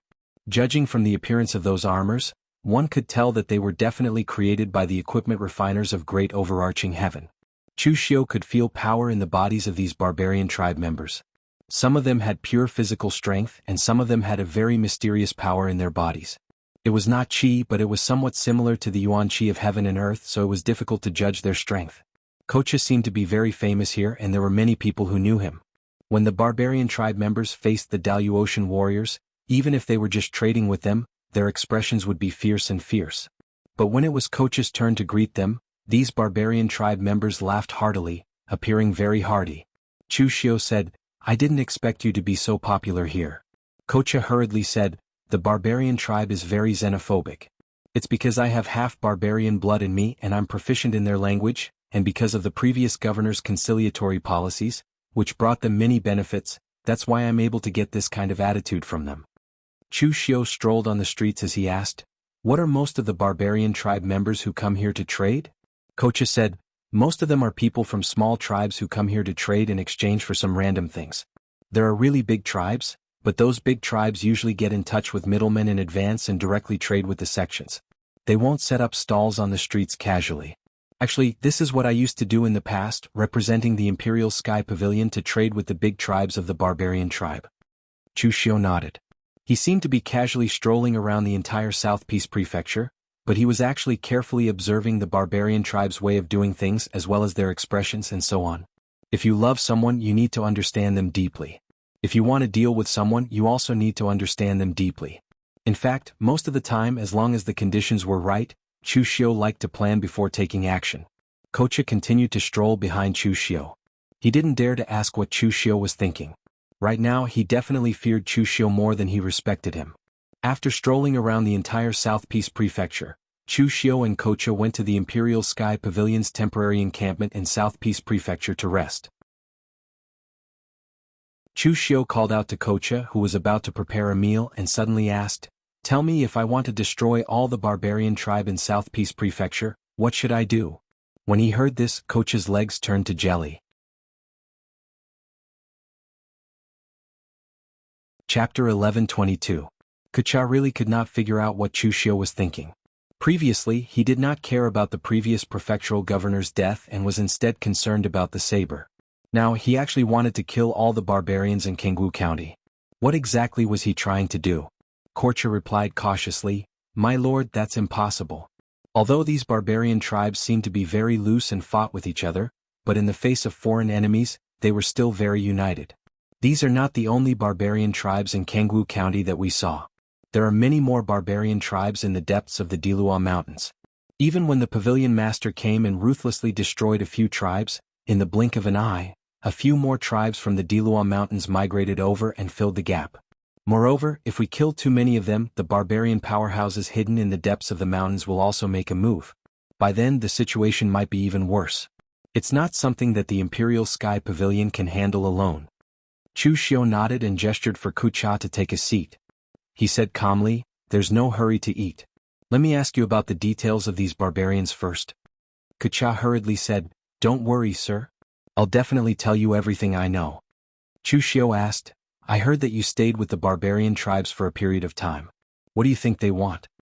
As martial artists, we either pursue power or power. We pursue the world, beauties, and the pinnacle of the path of martial arts. Everyone knows what they want. Then tell me, what do these berserkers want? What do they value?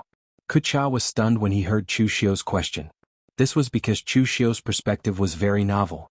No one had ever asked him this question before, and he had never thought about it that way. Kocha thought about it for a long time and organized his words before he said, I've never thought about this before. However, in my opinion, most of the barbarians are actually simple-minded and all brawn and no brain. Their daily lives are actually very simple. They eat, sleep, and have children. There doesn't seem to be anything else. They don't seem to think about such complicated things. To them, fighting is not like us, where we pursue the pinnacle of strength. For them, strength is just a way to make a living. At the same time, the strongest warrior in the tribe has the right to choose women first. The corner of Chu Xiu's mouth twitched. Kocha was also a weirdo. His tone was not just looking down on the barbarians. No matter what, he could be considered half a barbarian. Of course, Kocha didn't think that his choice of words was wrong. He continued, the disputes between these barbarians are quite interesting. Today you came to my territory to hunt, and you insulted my ancestors.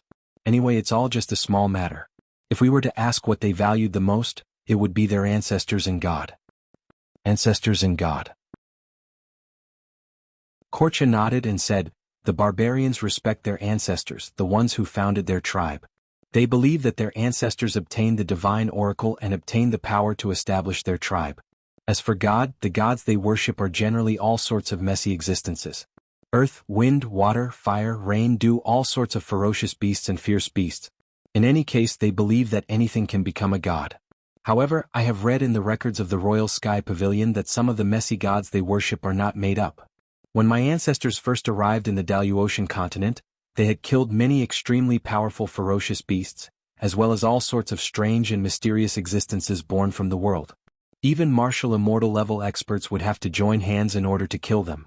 It is not strange for these existences to be worshipped as gods by the barbarian tribes. Furthermore, they have also obtained a lot of power from those existences.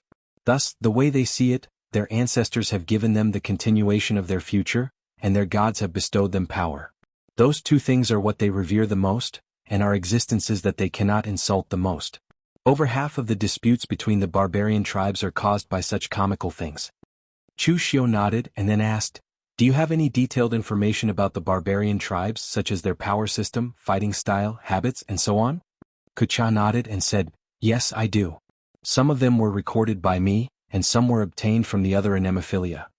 In Kangwu County, Kucha was able to establish himself here because of his relationship with the barbarian tribes. He had also put in a lot of effort into the affairs of the barbarian tribes. As Chu Xiu read through the information, Kucha waited at the side, not daring to rush him. It was already midnight when Chu Xiu finished reading through the information. One plan after another appeared in his mind. He suddenly said, "You said that the barbarian tribes are very united when they are invaded by outsiders?" Kucha nodded. "What if they kill each other?" Kucha was taken aback. Then he shook his head and said, "Lord, are you trying to incite the barbarian tribes to kill each other? The previous prefectural governors of the Imperial Sky Pavilion have tried this before, but it was basically ineffective. The barbarian tribes are simple-minded, but not all of them are idiots. Some of the shamans in their tribes are quite scheming. Moreover, they don't have much ambition or need. In the end, they only managed to incite one or two tribes to kill each other before they were seen through. The instigation of outsiders is basically useless." Chu Xiu narrowed his eyes and said, "The instigation of outsiders is useless, but what about the instigation from within? Don't they believe in their ancestors and their god? If their god gave them the order, do you think they would believe it?" "God? What god?" "If there isn't, then I'll just create one." Chu Xiu pointed at himself and said, "If the plan succeeds, I'll be the barbarian tribe's god. I'll be the incarnation of God who walks the world." At this moment, Kucha felt that Chu Xiu had gone mad. Chu Xiu glanced at Kucha and said in a deep voice, "Do you think I've gone mad?" "I dare not," Kucha hastily said. Chu Xiu knocked the table with his hand and said, "Where there's a will, there's a way. How would you know if you don't do it? It might seem like a crazy plan, but if it succeeds, there'll be great benefits. Kucha, I don't know what the barbarian tribe wants, but I know what you want. You have half of the barbarian tribe's bloodline in you. Although this will allow you to do well in Kangwu County, it'll also prevent you from entering the Imperial Sky Pavilion's higher-ups. Since you look down on the barbarian tribe so much, are you looking down on the other half of your bloodline as well?" Kucha's expression turned extremely grim when the scar in his heart was torn open. However, due to Chu Xiu's might, he did not dare to say anything. Chu Xiu continued to say, "You know who I am. I can't stay in Kangwu County forever. However, when I leave, I can still bring someone with me. For example, you. I'm good friends with the Eastern Region's advisor, Lu Sanjin. As long as I speak to him, it'll be easy for him to transfer you to the Imperial Sky Pavilion's headquarters. Moreover, you should know what the position of the Eastern Region's advisor represents. Lu Sanjin might become the next pavilion master of the Imperial Sky Pavilion in the future. At that time, you'll become the pavilion master's direct descendant. Do all of you think that I'm domineering when I kill Sun Qianqing? In reality, I, Chu Xiu, am the most reasonable person in the world. Sun Qianqing was disrespectful to me, so he deserved to die. However, if you're sincere in helping me, I'll give you everything I can in the future." Chu Xiu's words were not tempting at all. It was as though he was placing a bunch of realities in front of Kucha and waiting for him to choose. Actually, at this moment, Chu Xiu was also thinking about Mei Qinglian and his other trusted aides in the lower realm. He had always liked to take risks when doing things. In the lower realm, he had already used more than one or two dangerous plans. If he had mentioned his plan in the lower realm, Mei Qinglian and the others might have been shocked. However, they would have immediately carried it out after they recovered from their shock. They did not believe in Chu Xiu's plan, but they believed in Chu Xiu as a person. As a result, no matter how exaggerated Chu Xiu's plan was, they would still dare to carry it out. There was no need for them to act like this, where they had to make promises and so on. After a while, Wuxia gritted his teeth and bowed to Chu Xiu as he said, "You're the prefectural governor. You're my superior. As long as you're willing to do it, I'll naturally do my best." Although he did not say it explicitly, it was clear that he had already decided to be loyal to Chu Xiu. Chu Xiu nodded and said, "By the way, do you know the barbarian cultivation method? Let me see it. I still need to do a small experiment." Although Wuxia did not know what Chu Xiu meant, he still stood up and said, "Those barbarians do not use martial arts. They can't even cultivate internal energy. The entire barbarian race has about 2 ways of fighting. One is the strange secret arts. I don't know the principles behind these things, but they are in the hands of shamans and priests. Ordinary barbarians do not know them. The other is the power that most barbarians can comprehend. They call it the blessing of their ancestors or the blessing of the gods." As he spoke, Wuxia stretched out his hand. Heaven and earth yuan qi gathered in his arm. The power of the earth instantly attached to his arm, causing it to feel as if it weighed 10,000 kilograms. Dispersing the power, Wuxia shrugged and said, "This is actually the method of those barbarian warriors. They completely rely on their own affinity with the world to comprehend the power of the world and absorb it into their bodies. That's why they have all sorts of abilities. This is actually a manifestation of the unity of heaven and man realm. However, those fellows definitely do not understand what unity of heaven and man realm is. They prefer to call it the manifestation of their ancestors." Chu Xiu nodded. If that was the case, then it was pretty much what he had planned. Chu Xiu took out a statue and asked Wuxia, "I saw a barbarian tribe at the corner of the street. The tattoos on their bodies are similar to this statue. Which barbarian tribe was it?" The statue looked like a Buddha but not at the same time. It was like a demonic god. It was the statue that recorded the lawful manifestations of heaven and earth mystique.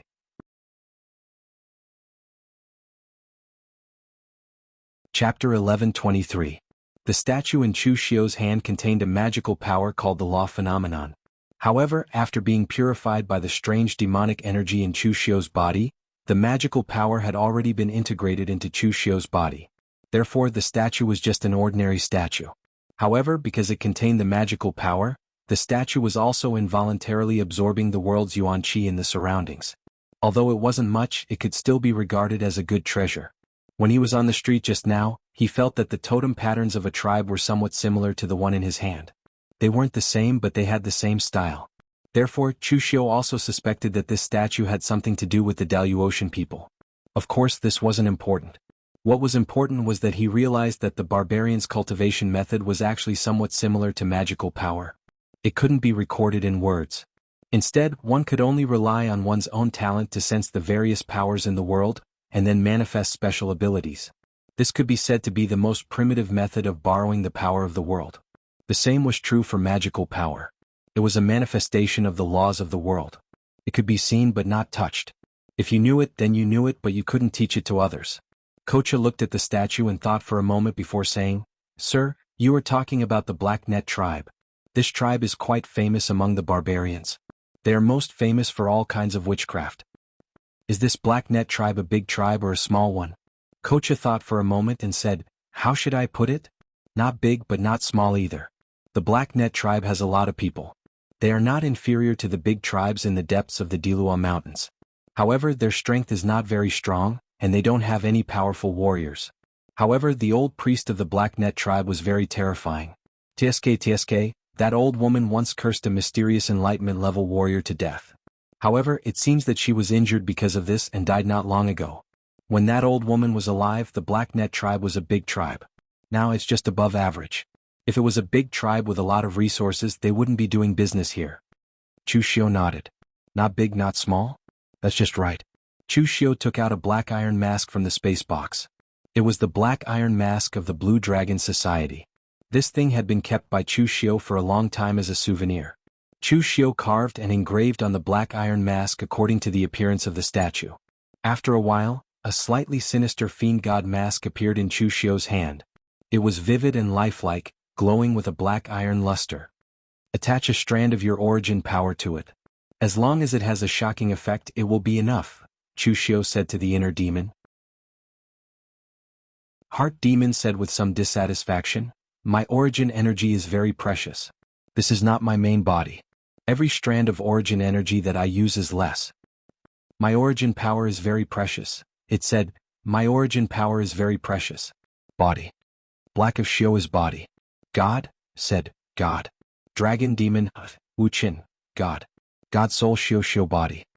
Shio body is Chen, the inner demon said disdainfully, I've seen through your heart. Why are you still trying to use carrot and stick with me? Although the inner demon said that, it still obediently attached a trace of its original power to the mask.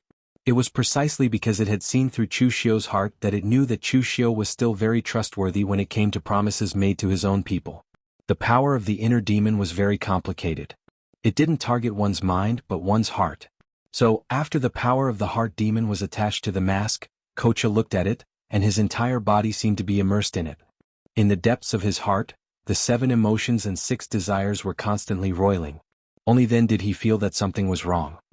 He hurriedly shook his head and looked at the mask with a trace of shock. He had seen it with his own eyes.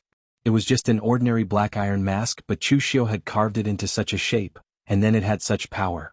Could it be that Chu Xiu was also a master refiner? Chu Xiu didn't care about Kocha's thoughts. He called him over and whispered in his ear. Then he started to move. At the corner of the east street of the Nan'an prefecture, dozens of barbarians of the Black Luo tribe were selling some ferocious beasts they had hunted. A sturdy barbarian man was holding the head of a gigantic single-horned beast that was as tall as a man. He turned his head around and glanced at the other barbarians. He then said with a smile, "Let's pack up. Today those outsiders are quite agile. We'll go back to the tribe after we sell the last head of this blazing horn beast." The other clansmen immediately cheered. Compared to the cities built by the outsiders, although they looked very beautiful, they still preferred their own forest. Because the high priest had said that the forest and mountains were the land bestowed to them by God. Those foreigners had cut down the forest and destroyed the mountains.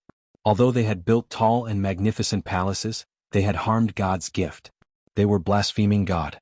Not far from them, a barbarian warrior from another tribe sneered, "Tong Bakong, don't wait. Your blazing horn beast's head won't be sold. Those foreigners are very shrewd. They only want the horn of the blazing horn beast. But your horn has been damaged. It can't be sold. Your high priest is dead. But you can't even damage the horn of a blazing horn beast. You're really useless. Did your God abandon you? Did your ancestors feel ashamed of you?" This barbarian warrior belonged to another tribe. He had some conflicts with the Black Luo tribe before. So, he didn't hesitate to ridicule the Black Luo tribe. Most of the barbarians were simple-minded. They had strong limbs. Simply put, they couldn't control their emotions. A few young men of the Black Luo tribe dashed forward. But they were stopped by Tong Bakong. He was very angry, but he knew that he and his men were no match for him. At this moment, a 10-year-old child picked up the small bow in his hand with a face full of anger, and shot an arrow at the barbarian warrior. Of course, the result was that the arrow didn't even leave a scratch on the barbarian warrior's armor. But the barbarian warrior's face turned gloomy. "Your Black Luo tribe dares to attack me?" With that, he picked up a beast fang knife and was about to attack. But Kocha suddenly appeared and shouted in the barbarian language, "Stop! Inkeki, you're also a famous barbarian warrior. What? Is the knife in your hand used to bully children?" Kocha was very famous among the barbarians. Although everyone knew that he had a close relationship with the foreigners, they didn't know what kind of existence a sect was. They only knew that Kocha was very strong. He wasn't any weaker than the strong barbarian warriors. Moreover, Kocha could bring them many benefits. So, most of the barbarian tribes didn't want to provoke him. Seeing Kocha stop him, Inkeki snorted coldly and said, "Next time, you'd better pray to God and be as lucky as you are today." Seeing Inkeki leave, Tong Bakong breathed a sigh of relief. He said to Kocha, "Brother Kocha, thank you for your help. Inkeki is like a dog in the jungle. He usually follows behind ferocious beasts and doesn't dare to show his face. Only when the ferocious beasts grow old will he dare to bare his teeth and show his power." Kocha shook his head and said, "I didn't want to help you." Tong Bakong asked in surprise, "Then who is it?" Kocha forced himself to calm down and said in a deep voice, "It's the true God of our tribe. The only true God."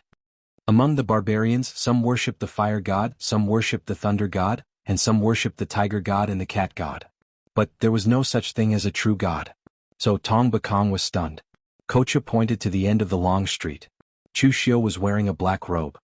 His whole body was shrouded in an extremely mysterious aura.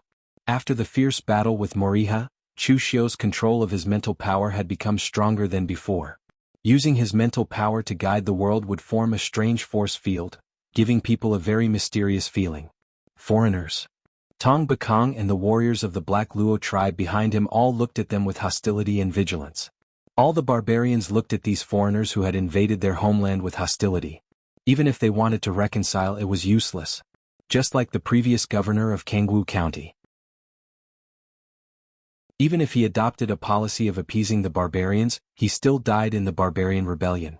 You, an outsider, will be kind enough to come and save us? The blue eagle didn't drop the meat in the sky to give alms to the small beasts in the jungle, but to catch more prey. Chu Xiu put on his modified mask, which immediately shocked Tong Bakong and the others. That mask, why did it look so much like the mountain god that their Black Luo tribe worshipped? The mask seemed to have a magical power, making them involuntarily fall into it. A faint voice rose in their minds. Foreigners? In the eyes of God, there are only his people, there are no internal or external tribes. The fortune of your Black Luo tribe was exchanged for by your deceased ancestors with a great price. Are you sure you want to discard it? Chu Xiu didn't know the barbarian language. Moreover, the language of each barbarian tribe was different. It was very difficult for outsiders to learn it. Therefore, the simplest way was to use mental power to express one's meaning. Of course, the prerequisite was that the opponent's strength was much lower than yours, or that the opponent didn't resist. Otherwise, it would become a battle of mental power. Tong Bakong didn't know what fortune meant, but at this moment, his mind had already fallen into a very strange state, and his vigilance seemed to have disappeared. Hearing this, he hurriedly said, "No. Of course not. Then take me to your tribe and see the person who can really make decisions in your tribe." Hearing Chu Xiu's words, Tong Bakong nodded obediently and directly brought Chu Xiu to the depths of Nanman. Kucha, who was at the side, gritted his teeth and also followed behind Chu Xiu. However, he knew what Chu Xiu wanted to do. If Chu Xiu was seen through, the entire Black Luo tribe would go all out against them. They might even gather the other barbarian tribes. It was unknown whether they could walk out of the southern barbarian tribe. But now that it had come to this, there was no turning back, and he could only follow Chu Xiu's gamble.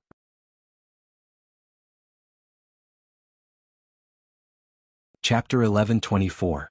There weren't many paths in the forest. Tong Bakong and the others had to make their way through the forest that didn't have any road signs at all. They walked at an extremely fast speed for close to a day before they arrived at a gathering place of the barbarian tribe. The so-called Black Luo tribe was actually a simple tent made of wood. It had a very strong primitive aura. The surrounding fences were the city walls. The strangest thing was that there was a pair of pitch-black cheetahs at the entrance of the Black Siv tribe. However, the cheetahs were incomparably huge. They were as huge as elephants and emitted a ferocious aura. Tong Bakong only reacted when they arrived at the entrance of the Black Luo tribe. What had he done? He had actually brought an outsider to his tribe. What was he thinking? Before Tong Bakong could react, a clear and bright voice was heard. How was the harvest this time? Did those cunning foreigners deceive you during the transaction? A brawny man with flame-like patterns on his face appeared in front of the entrance. His aura was extremely strong. The ground trembled with every step he took. It was as if he was a giant beast. However, his expression changed when he saw Chu Xiu and Kucha. He recognized Kucha. It was normal for Kucha to come here. However, this masked guy looked very strange. However, he could tell from his aura that he was definitely an outsider. Kucha transmitted his voice to Chu Xiu as fast as he could. He is the chief of the Black Luo tribe Heijia. After the death of the Black Luo tribe's high priest, he became the strongest expert of the Black Luo tribe. It's hard to say how strong this guy is. He doesn't have the battle record of killing a heaven and earth mystic enlightenment realm expert like the Black Luo tribe's high priest. However, many true fire spirit refinement realm experts have died in his hands. I couldn't even take 3 of his moves. Tong Bakong. What the hell are you doing? Why did you bring an outsider to the tribe? Heijia shouted. His voice was like a thunderclap. Tong Bakong stuttered. Previously, when Een Keki came looking for trouble with me, it was Kecha. No, it was this outsider who saved me. He even said that he brought the ancestors' fortune with him, that he was a true god or something. Just believe what he says. Before Tong Bakong could finish speaking, he was interrupted by Heijia. At this time, Chu Xiu said lightly, "You don't have to be so excited, chief. I've said it before, I came with the will of the true god to give your Black Siv tribe a great fortune. This great fortune was obtained by the ancestors of your Black Siv tribe at a great cost. Whether you want it or not is entirely up to you." Hearing the voice in his head, Heijia's face changed. Regardless of whether this outsider was real or fake, Just his mental strength alone was incomparably strong, to the extent that it could ignore his mental defense. Wait a minute, I'm not good at this kind of thing. Go get the priest. Korcha was stunned. Wasn't the Black Civ tribe's shaman already dead? When did another priest appear? After a while, the people of the Black Civ tribe actually brought a young woman with them. The young woman was tall and slender. Although she was wearing a black robe, it was difficult to hide her curvaceous figure. Moreover, although her skin was as dark as an ordinary barbarian's, her facial features were three-dimensional and exquisite. She didn't have as many tattoos as the other barbarians, but there was a star between her eyebrows. Even if this woman's appearance was placed in the outside world, she would definitely be considered a beauty. Korcha understood and said, "So it's Green Jade." She was the personal disciple of the previous high priest and also the successor. Now that the previous high priest is dead, she indeed has the qualifications to become the high priest. Seeing Green Jade coming over, Heijie said in a deep voice, "Green Jade? No, high priest, can you see if this guy is real or fake?" Green Jade glanced at Chu Xiu and directly shouted in a low voice, "Of course he's fake. My tribe only worships the mountain god, how can there be a true god? Outsider, you have blasphemed my Black Civ tribe's ancestors, blasphemed my Black Civ tribe's god. No matter who you are, you will die here today. Your flesh will be eaten by vultures and your bones will be torn apart by dogs." Korcha, who was following behind Chu Xiu, was already regretting his decision. If he had known that this would happen, he wouldn't have accompanied Chu Xiu to play tricks here. Now, not only had he failed to pretend to be a god, but he had also become a ghost. Just as the Black Civ tribe's martialists were about to attack Chu Xiu said indifferently, "Mountain god? Those are all fake gods. There is only one true god in this world." Green Jade's expression changed abruptly. She waved her hand and signaled for the others to stop. She also used her mind power to transmit her voice. However, the fluctuation of her mind power contained a violent emotion. "What did you say? Did you say that my tribe worships a fake god?" Chu Xiu said indifferently, "Of course it's a fake god. A true god is omnipotent. He is also your true creator. Have you never thought about where you came from?" His powerful mind power spread out, allowing all the Black Civ tribe's members to sense Chu Xiu's intentions. Therefore, the Black Civ tribe's members were all dumbfounded. Where did they come from? The barbarian tribe's thinking was simple.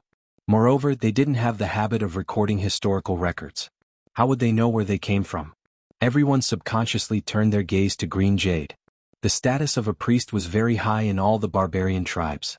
Sometimes it was even higher than the tribe leader, just like the Black Civ tribe's previous priest. The priest represented knowledge. He was the most knowledgeable person in the entire tribe. However, Green Jade's expression was the same. Her master had never taught her where her tribe had come from. "Then tell me, where did our tribe come from?" Chu Xiu was wearing a mask. However, his eyes were like a whirlpool that was twisting. Anyone who looked at him would involuntarily get sucked into it. Chu Xiu said in a soothing voice, "Humans, be it the barbarian tribe or the Daluotian human tribe, were all created by God. This world was originally like a primordial egg. When God split the world open, the earth became beneath his feet, and the sky became above his head." Chu Xiu stretched out his hand and a spot of light condensed. God said, "Let there be light," so there was light. God said, "Where there is light there must be darkness." The light quickly dimmed and condensed into a spot of endless darkness. God said, "There should be earth, wind, water and fire in this world." Suddenly the essence of heaven and earth quickly turned into earth, wind, water and fire, changing between Chu Xiu's fingers. God said, "There should be life in this world," so there were all kinds of plants and beasts. Kucha stared dumbfounded at Chu Xiu, who had a solemn expression on his face. If he hadn't seen Chu Xiu kill without batting an eye, he would have suspected that Chu Xiu was really the incarnation of God in this world. Even Green Jade looked at Chu Xiu and couldn't help but ask, "What about us? How did we appear?" Chu Xiu's voice was deep and resonated in everyone's heart, giving off a very sacred and solemn feeling. Humans are the most familiar existences among all living things in the world. God turned the blood on his forehead into the humans of exalted heaven and let them live in the sky. That's why they know more than you do. God also turned the blood on his palm into you, so your bodies are naturally stronger than theirs. Even children can tear tigers and leopards apart. God created all things and is omnipotent. The things you worship are only the first batch of creatures created by God, so they have great power. But what can they do? How can they be called God? Chu Xiu's rambling like a cult leader was indeed very funny in the eyes of outsiders. But in the eyes of the people of Black Luo tribe, it was incomparably real, even more real than when their high priest led them to worship the mountain god. As for the people of Jianghu, except for a few sects like the Sanskrit sect and the Heavenly Luo Temple, most of the people of Jianghu didn't believe in the existence of gods and Buddhas in this world. To be more precise, there might have been gods and Buddhas in the distant ancient times. But now they might have gone somewhere else, or they might have perished together with the devil gods in the ancient legends. Anyway, they definitely didn't exist now. But these barbarian tribes believed in God. They believed that God had always been protecting them, and they also believed that the spirits of their deceased ancestors were worshipped beside God and were also protecting them. So now Chu Xiu's rambling was very real in their eyes. After all, they had only offered some fierce beast meat before, and the priest had led them to recite some blessings of the mountain god. It was very simple and crude. How could they be like Chu Xiu, who clearly explained the power of God and the origin of this world in a reasonable and well-grounded manner? The scene of heaven and earth being separated, with light and darkness, was extremely sacred and magnificent in their imagination.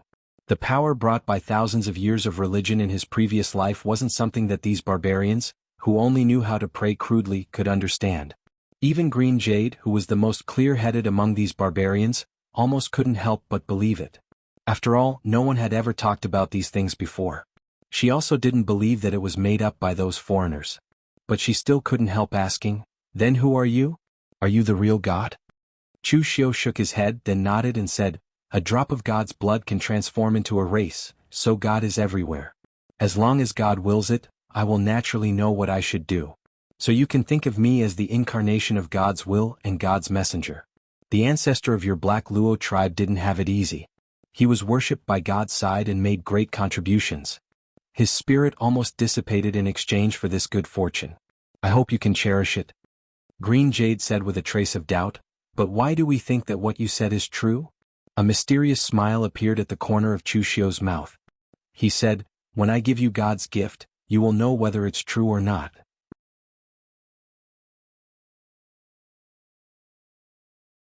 Chapter 11:25. Seeing Chu Xiu trying to play tricks on the Black Net tribe, Korcha broke out in a cold sweat.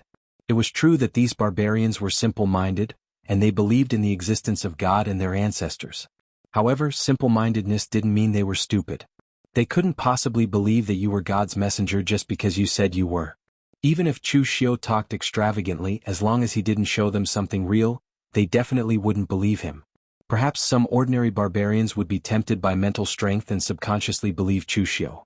However, barbarians like Heijia and Green Jade, who had a certain status in the barbarian tribe, even if they were simple-minded, would still have their own thoughts. They wouldn't easily believe others. Green Jade still had a trace of vigilance as she looked at Chu Xiu. "Gift? What gift?" Chu Xiu said indifferently, "The power of your tribe is bestowed by God, allowing you to obtain power from the heavens and earth. That gift is naturally for you to obtain greater power. Which one of you wants to give it a try?" Green Jade and Heijia looked at each other. Heijia said, "I'm the tribe leader. I'll go first." In a tribe, sometimes the most important person wasn't the tribe leader but the priest. The tribe leader was the most prestigious warrior, while the priest was the key to the survival of the tribe. At this time, Tong Bakong, who had previously led the way for Chu Xiu, suddenly stood up and said, "Tribe leader, I brought them here. Whether they are real or fake, let me do it. The warriors of the Black Net tribe need to be responsible. This is what the previous tribe leader taught me." Chu Xiu said indifferently, "Don't worry. There won't be any danger with a gift from God." Although Chu Xiu said so, Tong Bakong still felt apprehensive. He hadn't forgotten the scene of him being bewitched. In any case, his subconscious told him that God shouldn't use such methods. A gold and silver flame appeared in Chu Xiu's hand. It was actually the inner force true fire. "Now, feel the temperature of this divine fire. This is a gift from God." Tong Bakong subconsciously touched the fire with his hand, but in an instant he felt an intense pain that penetrated deep into his bones, causing him to let out a blood-curdling scream. Heijia and Green Jade's expressions changed. They wanted to stop him, but they heard Chu Xiu say, "Focus. Remember this feeling. The power that God has given you is not something that you can only use when you need it.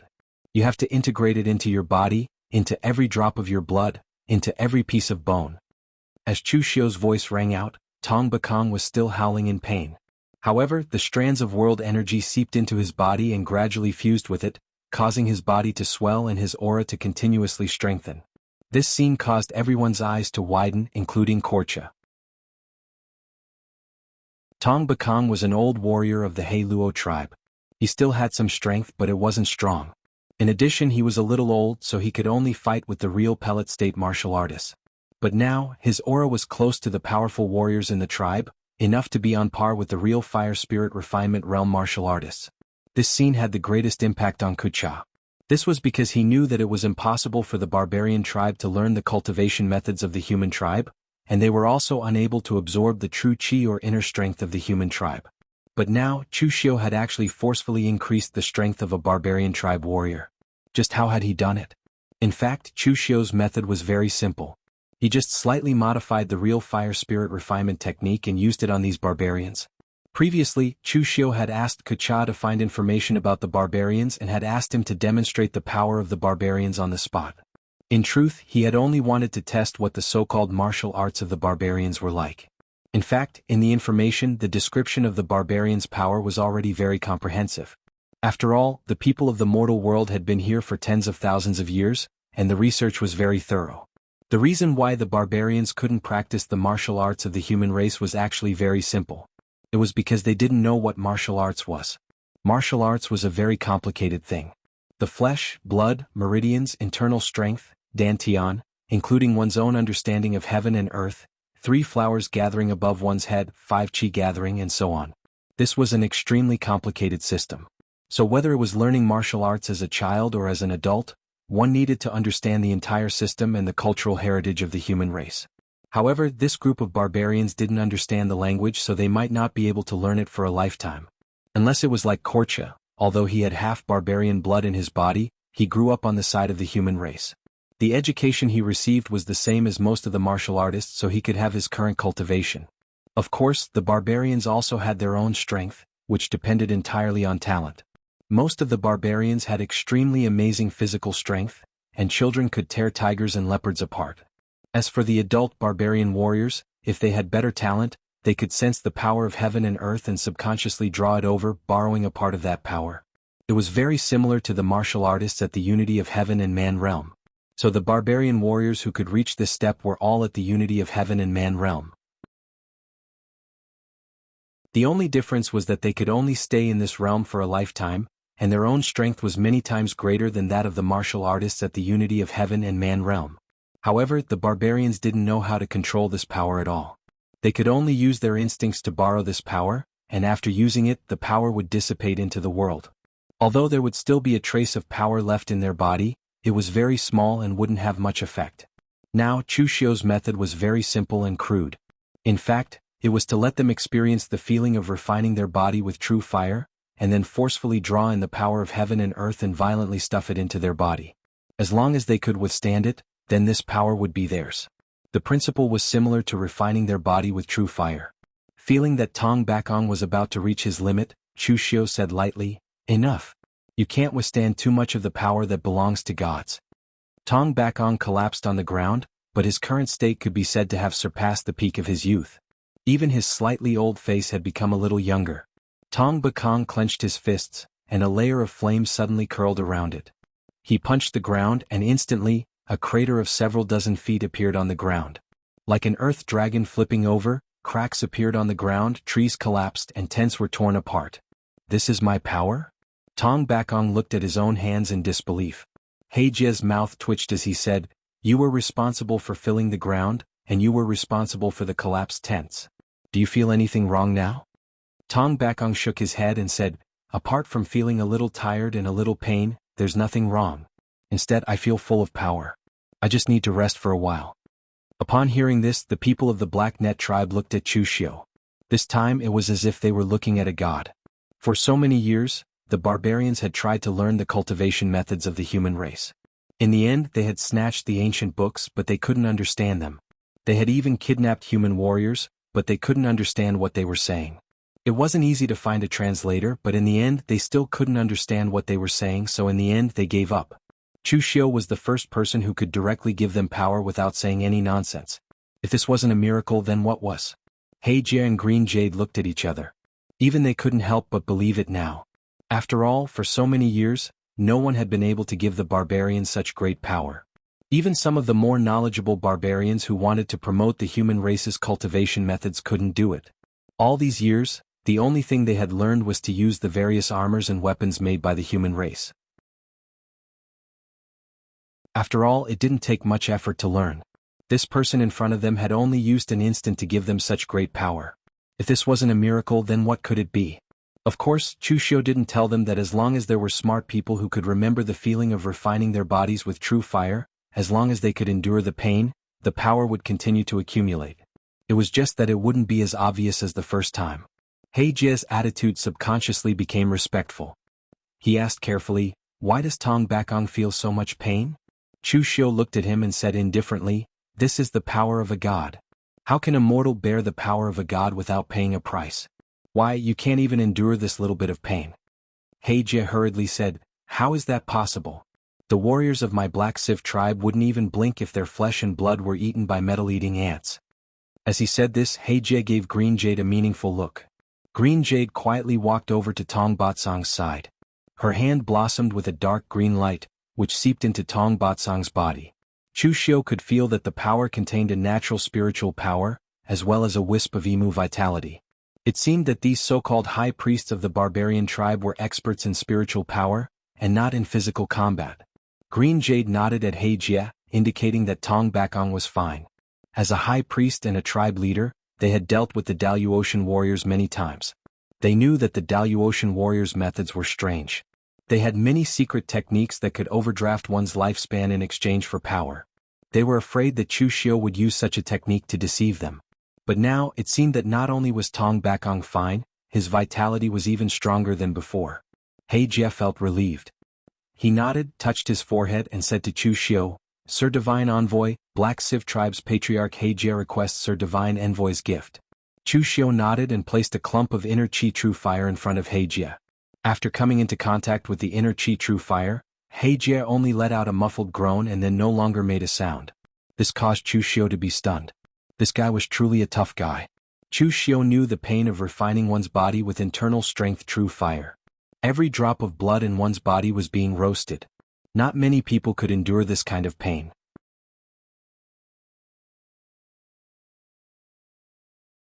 Chapter 11:26. Even Chushio was shocked by Heijie's ability to absorb the world's Yuan Qi into his body. His strength was much stronger than Tong Bakong. After the Heaven-Earth Yuan Qi entered his body, it actually formed an Yuan Qi storm.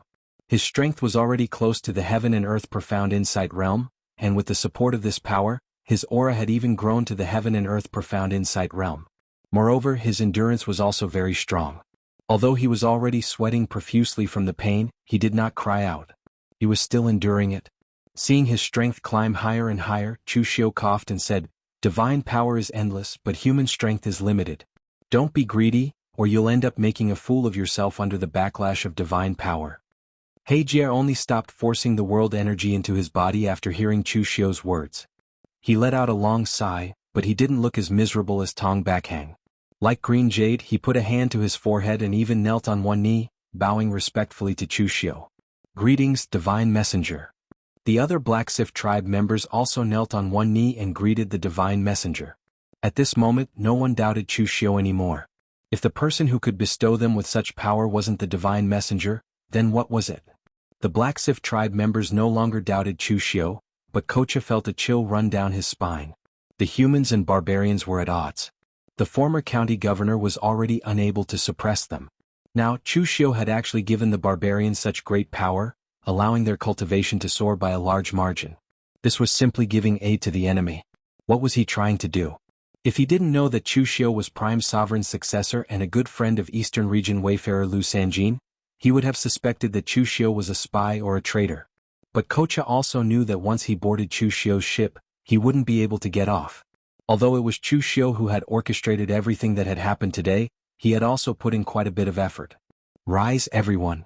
Heijie stood up and asked excitedly, "Divine Messenger, can everyone in our Black Net tribe possess the power of God?" Chushio shook his head.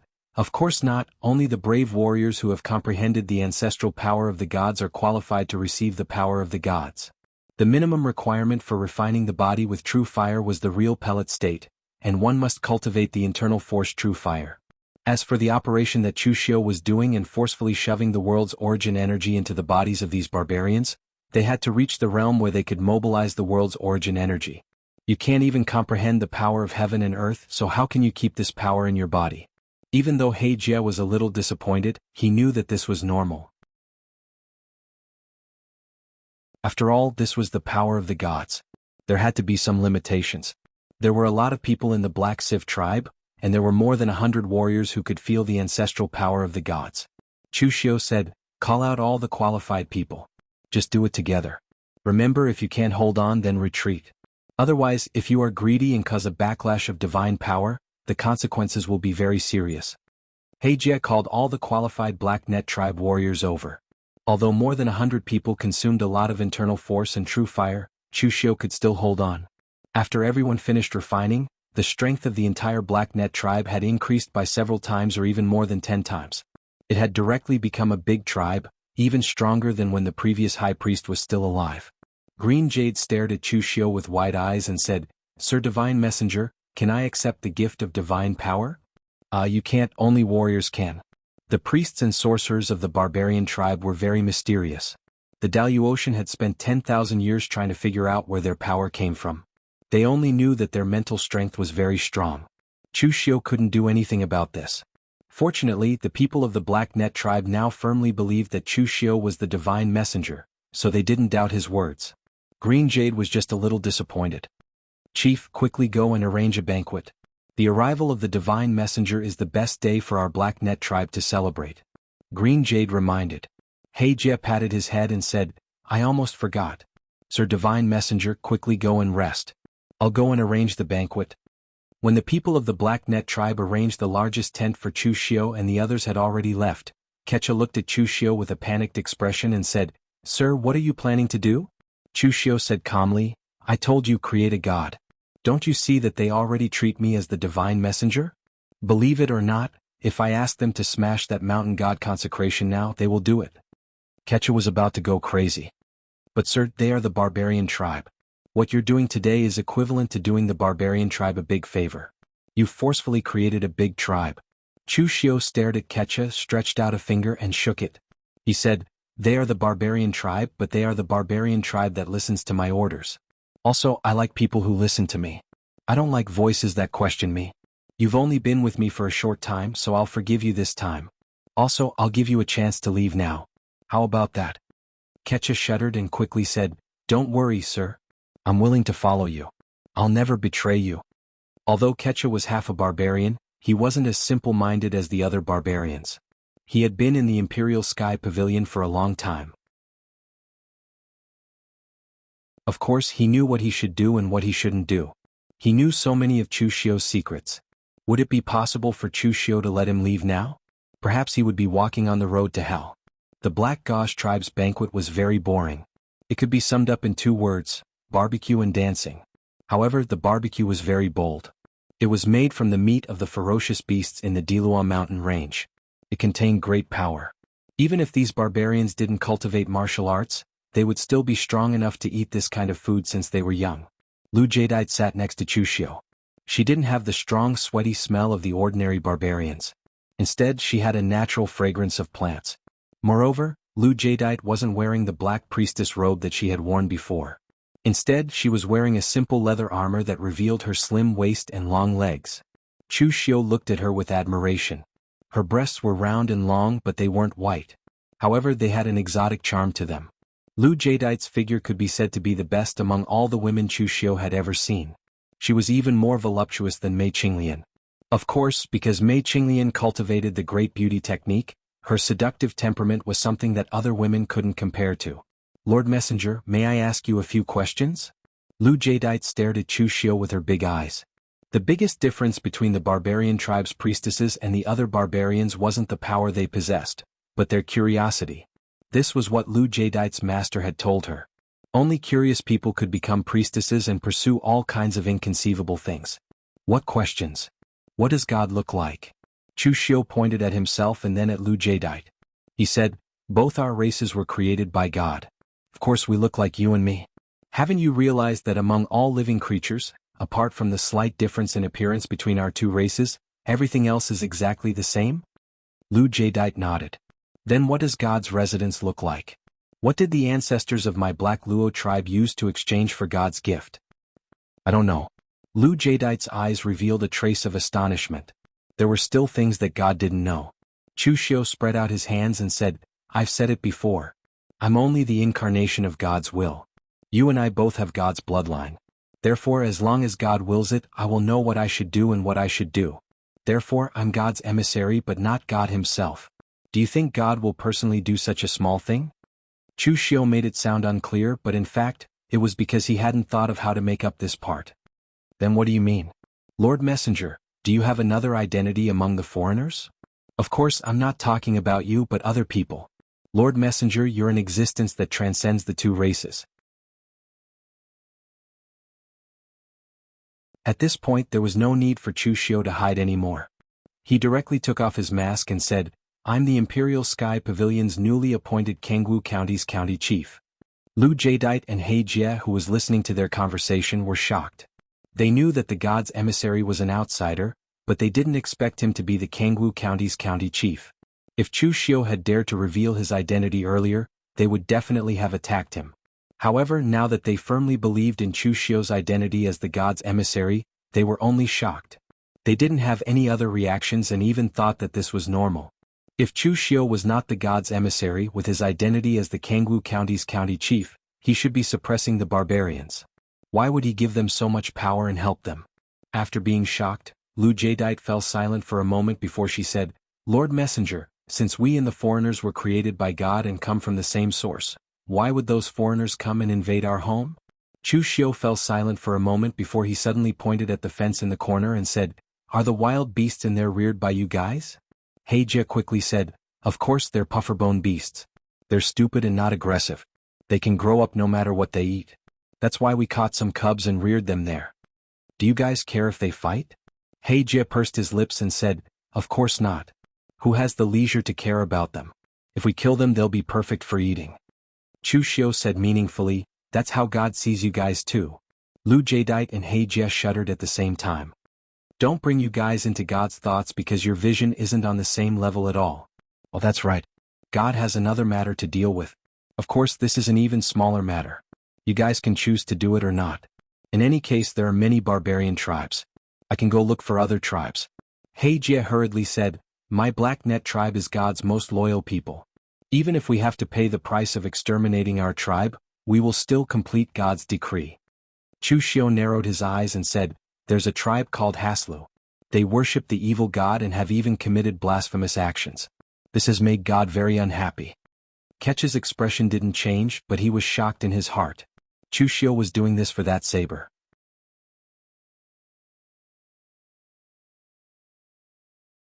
Chapter 11:27. The Haslu tribe was a big tribe in the southern barbarian land. Even when the former high priest was still alive, the Black Luo tribe didn't dare to fight against them. But now the Black Luo tribe's overall strength had increased greatly. Therefore He Jie didn't even think about it and said with a murderous look, Please rest assured, God's messenger. All blasphemers will be killed. Their souls will fall into the netherworld and will never be able to worship the gods and ancestors.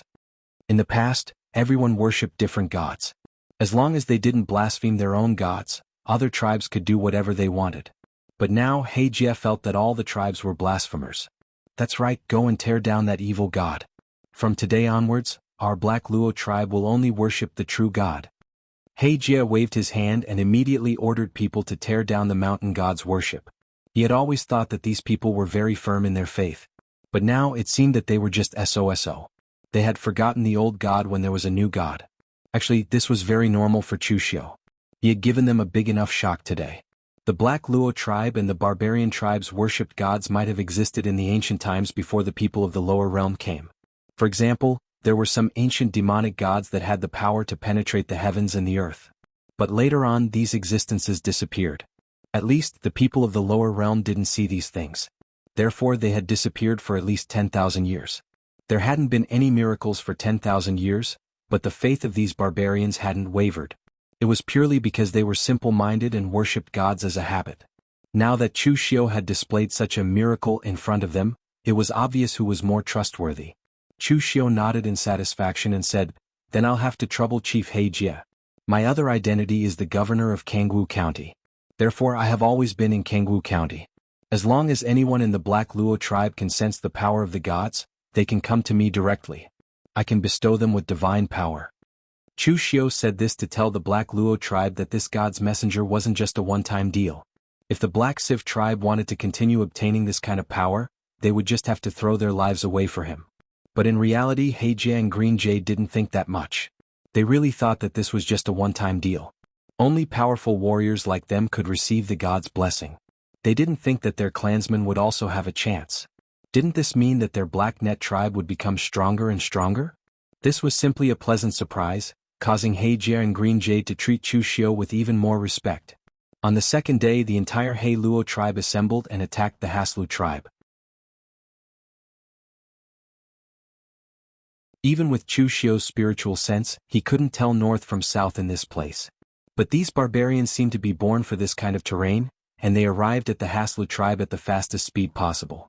In Chu Xiu's eyes, the vigilance of these barbarian tribes was simply unbearable. When the Black Civ tribe appeared in their field of vision, the people of the Haslu tribe finally reacted and rushed out in a group. The chief of the Haslu tribe was a one-eyed man dressed in battle armor, and his aura was incomparably strong. The chief of the barbarian tribe seemed to like the battle armor of the human tribe. Their bodies were strong, so battle armor was indeed very effective for them. Of course, these things weren't cheap, and they could only be exchanged for with a high-level dire beast. The chief of the Haslu tribe looked at He Jie in astonishment.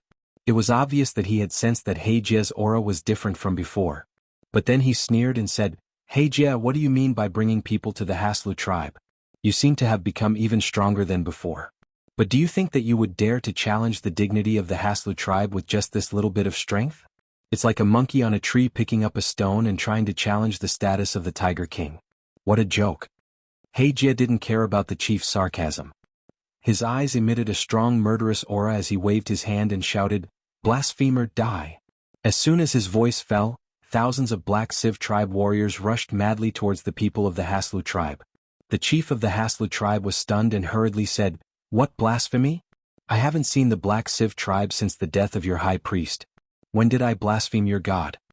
The chief of the Haslu tribe was dumbfounded when he saw He Jie's murderous aura and extremely resentful look on his face, as if they had done something unforgivable. The barbarians were straightforward people. If they wanted to fight, they would fight. They would never look for excuses.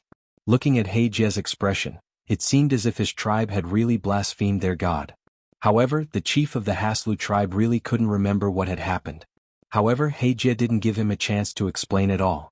The huge beast bone hammer in his hand smashed down with earth-shattering power, forcing the chief of the Haslu tribe to accept the challenge. Chu Xiu watched the battle from behind. This was the first time he had seen the way the barbarians fought. It could only be described as simple and violent. Almost everyone's fists met flesh. Their powerful bodies collided and killed, and the entire battlefield was trampled to pieces. Especially He Jie and the chief of the Haslu tribe.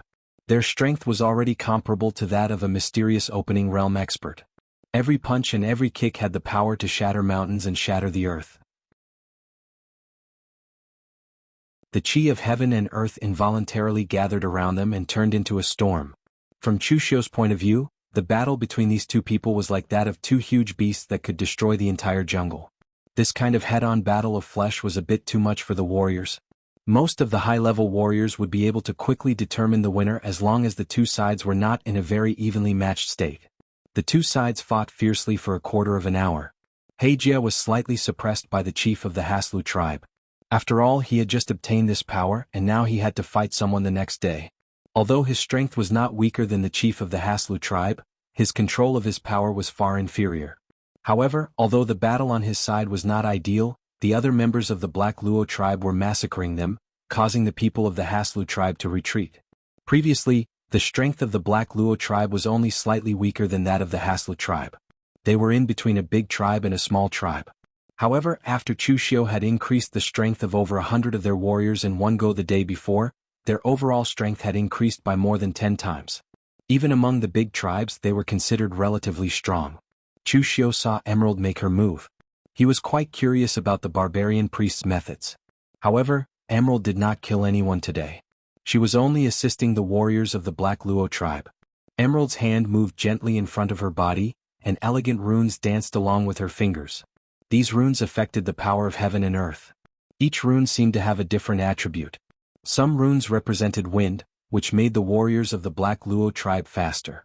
Some runes represented wood, which made the warriors of the Black Luo tribe more resistant to attacks. Chu Xiu shook his head gently. He did not understand the principle behind this. It looked like a formation, but it was not a formation. When the chief of the Hasla tribe saw his people being massacred, he no longer cared about how he had blasphemed the god of the Black Luo tribe. His eyes were bloodshot.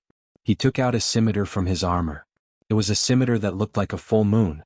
The appearance of the dazzling blade made Heijie shiver. It was daytime, but he felt as if he was looking at a full moon in the sky. The only flaw was that the scimitar was full of nicks. There was even a very obvious crack on it. The moment he saw the scimitar, Chu Xiu's eyes lit up. The devil's blade that had once belonged to Dugu Weiwei, listening to the spring rain in the small building. It was indeed in the hands of the chief of the Haslu tribe. The moment Patriarch Haslu grasped "listen to spring rain," his face suddenly turned pale. His pitch-black face strangely paled. Heijie, I did not want to use this ancestral blade as it can only be used to deal with outsiders. But now that you have attacked the Haslu tribe for no reason, don't blame me for using you as a sacrifice to this ancestral blade. As soon as the chief of the Haslu tribe finished speaking, his blade slashed down at an extremely fast speed. The cold blade seemed as if it was going to tear everything in front of it apart. Heijie held the beast bone hammer in his hand and roared angrily. The ground under his feet cracked inch by inch. As he smashed the hammer down, an explosion sounded in mid-air. The sound waves caused the surrounding essence of the world to explode. However, everything was torn in half by the blow of the chief of the Haslu tribe, who was holding "listening to the spring rain." The powerful force was like paper easily pulverized. The beast bone hammer in Heijie's hand, which was made from the leg bone of a high-level fierce beast, was also easily shattered. In his shock, Heijie quickly retreated and finally avoided the blade. However, the battle armor on his body, which had been exchanged for using 3 fierce beasts, had a deep crack on it. It had almost injured his body. The chief of the Haslu tribe laughed coldly. Under the ancestor's blade, you are like a mouse under a withered leaf. You cannot withstand a single blow. Didn't you say that I was blasphemous? Very well, when I destroy your Black Net tribe, I will use your god to fill the latrine. As soon as he finished speaking, the chief of the Haslu tribe slashed out again. In his shock, Heijie's figure turned around and fled. However, the chief's blade was too fast. It was so fast that it surpassed time and space. At this moment, a long arrow, which was burning with destructive flames and a dense power of nirvanic destruction, shot out and hit the blade. Although the arrow was torn apart by listening to the spring rain, the powerful power of nirvanic destruction and the destructive flames, which were like maggots in bones, forced the chief of the Haslu tribe to stop in his tracks. Waves of air burst out from his body to extinguish the destructive flames. Chu Xiu stepped forward and stared at the chief of the Haslu tribe. He said coldly, "Do you think you are worthy of holding listening to the spring rain?"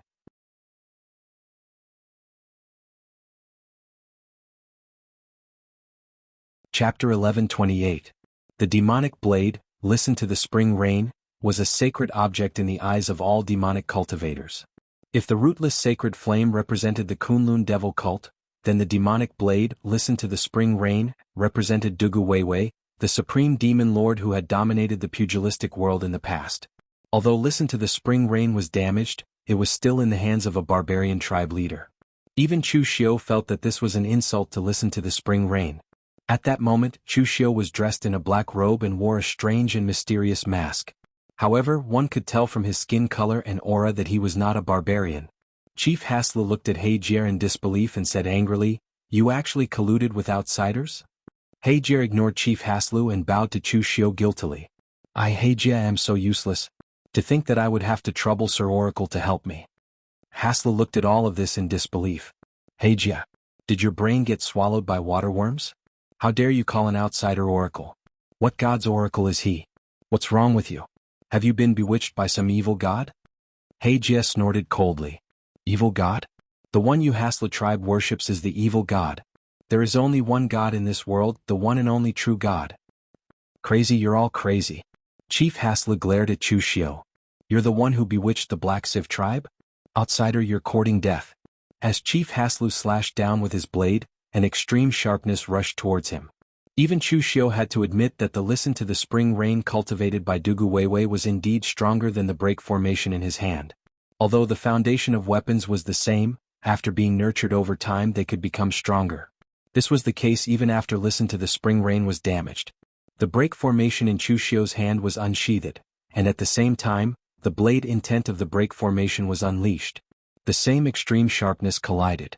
Breaking the formation and listen to the spring rain, which came from the same source, instantly exploded with extreme sharpness. Especially under the blade intent of the break mantra, Ting Chunyu even began to tremble involuntarily, gradually breaking away from Haslu Patriarch's control. Listen to the spring rain's artifact spirit was already damaged.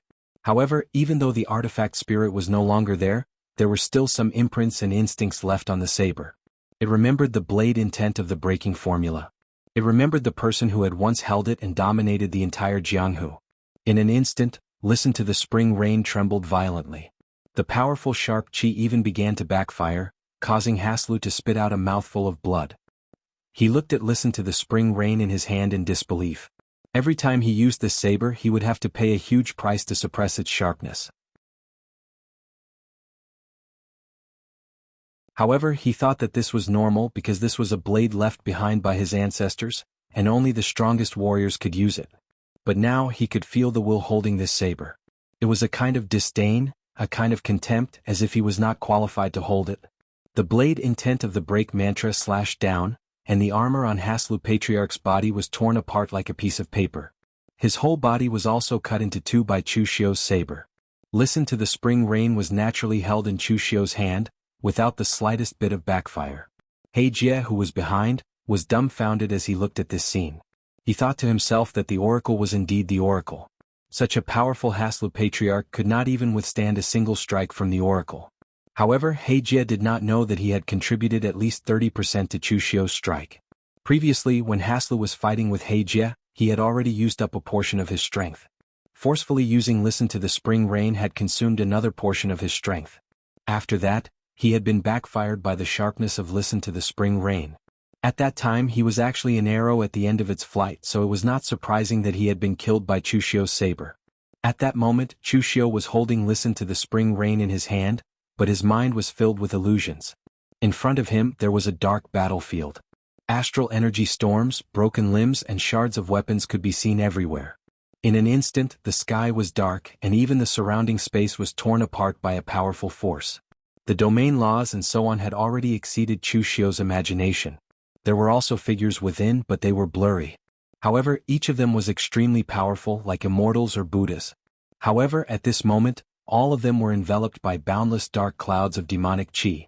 The power contained within the dark clouds of demonic qi seemed to have surpassed space and time. It was somewhat similar to the power of Chu Xiu's colorless sealing palm imprint, which was able to contain Mount Sumeru in a mustard seed. However, it was even more profound. Chu Xiu desperately wanted to see clearly, but at the next moment, the boundless dark clouds of demonic qi were torn apart. The clouds parted and the moon shone brightly.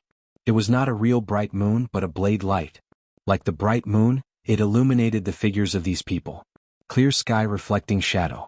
In the next moment, the blade light shattered, and the figures that were illuminated were also strangely torn apart, instantly turning into a pile of broken limbs. The scene in his mind dissipated, but Chu Xiu's heart pounded violently. He was so close to being unable to withstand the powerful pressure and leaving the illusion. This was the mark within listen to the spring rain. It was the mark left behind by Dugu Weiwei during his final battle with the Daluotian expert. Most importantly, in that scene just now, what Dugu Weiwei used was not a blade technique but a mystique.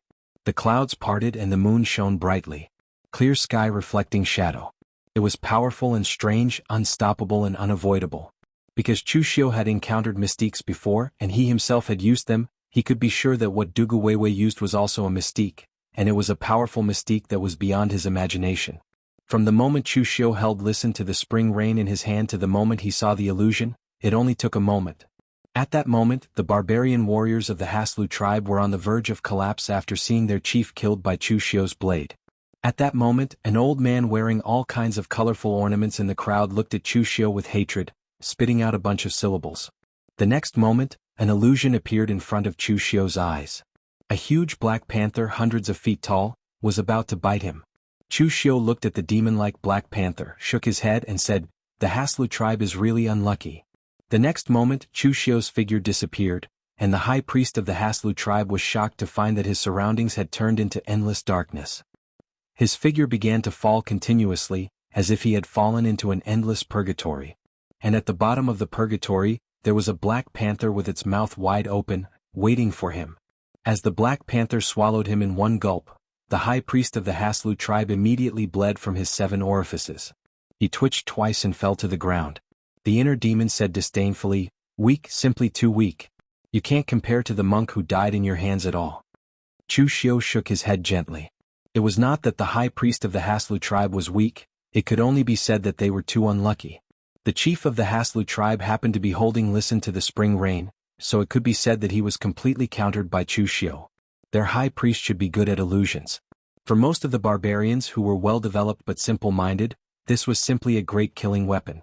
But for Chu Xiu, who had just fought a life-and-death battle with the Daluotian Supreme Master of Illusions, Marika, the master of the Celestial Palace of the Illusion Celestial Palace of the Vishnu Temple of the Sanskrit sect, the cultivation of illusions of the high priest of the Haslu tribe was simply at the level of kindergarten. It was child's play. On the other side, when Green Jade and He Jie saw that Chu Xiu had so easily defeated the strongest high priest and chief of the Haslu tribe, the two of them were even more in awe of Chu Xiu's strength. Of course, Chu Xiu would not explain it to them modestly. With the chief and the high priest dead, the rest of the barbarians were almost unable to withstand a single blow and were defeated one after another. Chu Xiu asked He Jie, "What do you usually do to defeated enemies?" He Jie said in surprise, "Of course we kill all of them. Their ancestors are different from the gods we worship, so of course we have to kill them." Chu Xiu raised his eyebrows. Of course he did not feel that the barbarians were cruel. In fact, he had destroyed many families. He just felt that it was a bit wasteful for the barbarians to do so. They could kill people and also cut the weeds to the roots, but the premise was that there must be a necessary reason. He Jie's reason was a bit ridiculous in Chu Xiu's eyes. No wonder the barbarians could not defeat the human race. It was not just a matter of strength. Chu Xiu said patiently, "You are all created by the gods, so if you trace back to the source you actually all have the same ancestor. As for the problem of faith, they do not know that they worship an evil god, so you have to enlighten them and let them know what they should do." "What if they don't listen?" Green Jade asked. Chu Xiu narrowed his eyes and said, "It's very simple. If they want to repent and worship the true God, just turn them into Black Luo clan's people. If they don't want to repent, they can become slaves. Next time when we fight, let them fight in the front. As for those who don't want to repent and resist, we can kill them later." The Black Luo clan was now under his command, but in Chu Xiu's eyes the Black Luo clan was still a bit too weak. Chu Xiu only had the real fire body refinement technique to enhance the cultivation of the Black Luo tribe's warriors. So he couldn't come up with anything else. However, Chu Xiu still had many things that he needed the Black Luo clan's help. He had to make them strong enough to fight against those powerful forces in the depths of the Di Luo mountain range. Therefore he had to let these barbarians know what it meant to grow stronger by fighting. The more they fought, the weaker they became. He Jie waved his hand, telling the other Black Luo clan's people to stop killing and capture them alive. After spending half a day to clean up the battlefield, Chu Xiu said to He Jie, "You know my other identity, so I can't stay in the southern barbarian land all the time. However, the Kangwu County is not far from here, so Kecha will stay in the southern Peace Prefecture. If you want to find me, you can go through Kecha. Similarly, if I want to find you, I will also go through Kecha." Kecha, who was following behind Chu Xiu, smiled bitterly but didn't resist. In any case, he had already boarded Chu Xiu's pirate ship, and it was too late for him to get off. He could only do his best to work for Chu Xiu, and hope that Chu Xiu would keep his promise.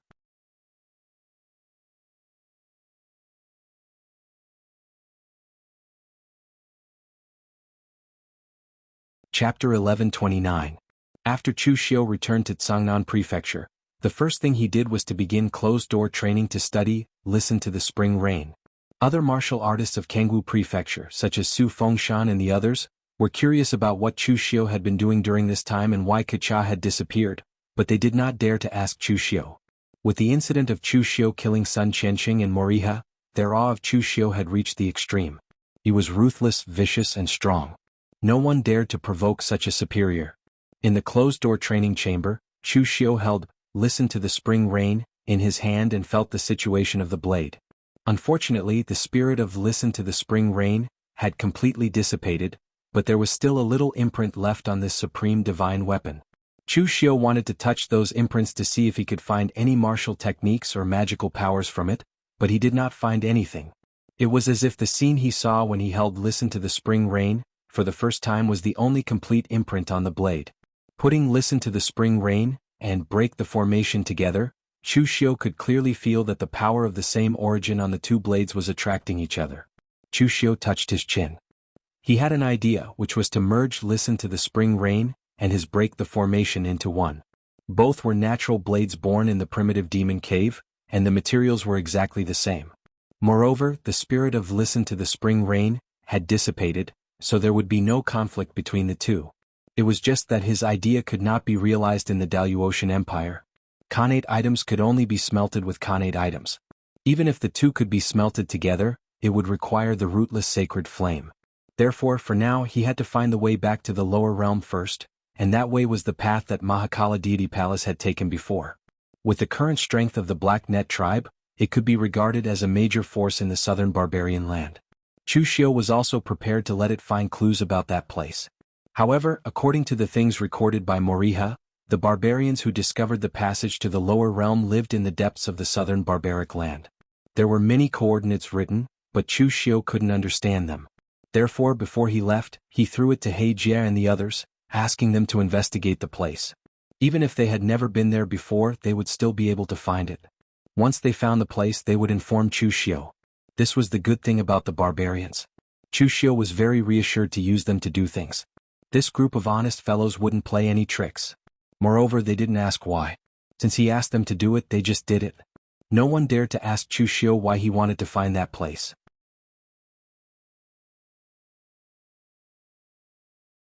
In their opinion, it was their honor to be able to work for the divine envoy. There was no need to worry about the problem here for the time being, so Chu Xiu entered the state of closed-door cultivation safely. After coming to the Daluotian for so long, Chu Xiu had never seriously gone into closed-door cultivation. The only time he did was when he was in the Nine Phoenix Sword sect, but he didn't go into closed-door cultivation for too long. It was simply a waste of such a good environment in the Daluotian. Chu Xiu went into closed-door cultivation for a whole month. Su Fengshan and the others in the outside world were dumbfounded. They had never seen such a prefectural governor. After he came, he either appeared and disappeared mysteriously or went into closed-door cultivation. He didn't do any proper work at all. The Imperial Sky Pavilion sent this lord to be the prefectural governor. They simply put him here as a memorial. More than a month later, Su Fengshan and the others received an encrypted message from the Nan'an Prefecture. It was sent by Kucha, which stunned them. The Nan'an Prefecture was no longer under Kangwu County's jurisdiction. Therefore, even the communication formation there had been removed. But now, Kucha had set up a communication array formation there, and had even specifically taught it to Chu Xiu. No one knew what they were up to. Although everyone was puzzled, they had no choice but to wake Chu Xiu up and pass the message to him. After taking a look at the content of the message, it was actually very simple. The people from the Black Luo tribe had found the place Chu Xiu was looking for. Therefore, they informed Chu Xiu that he could go there at any time.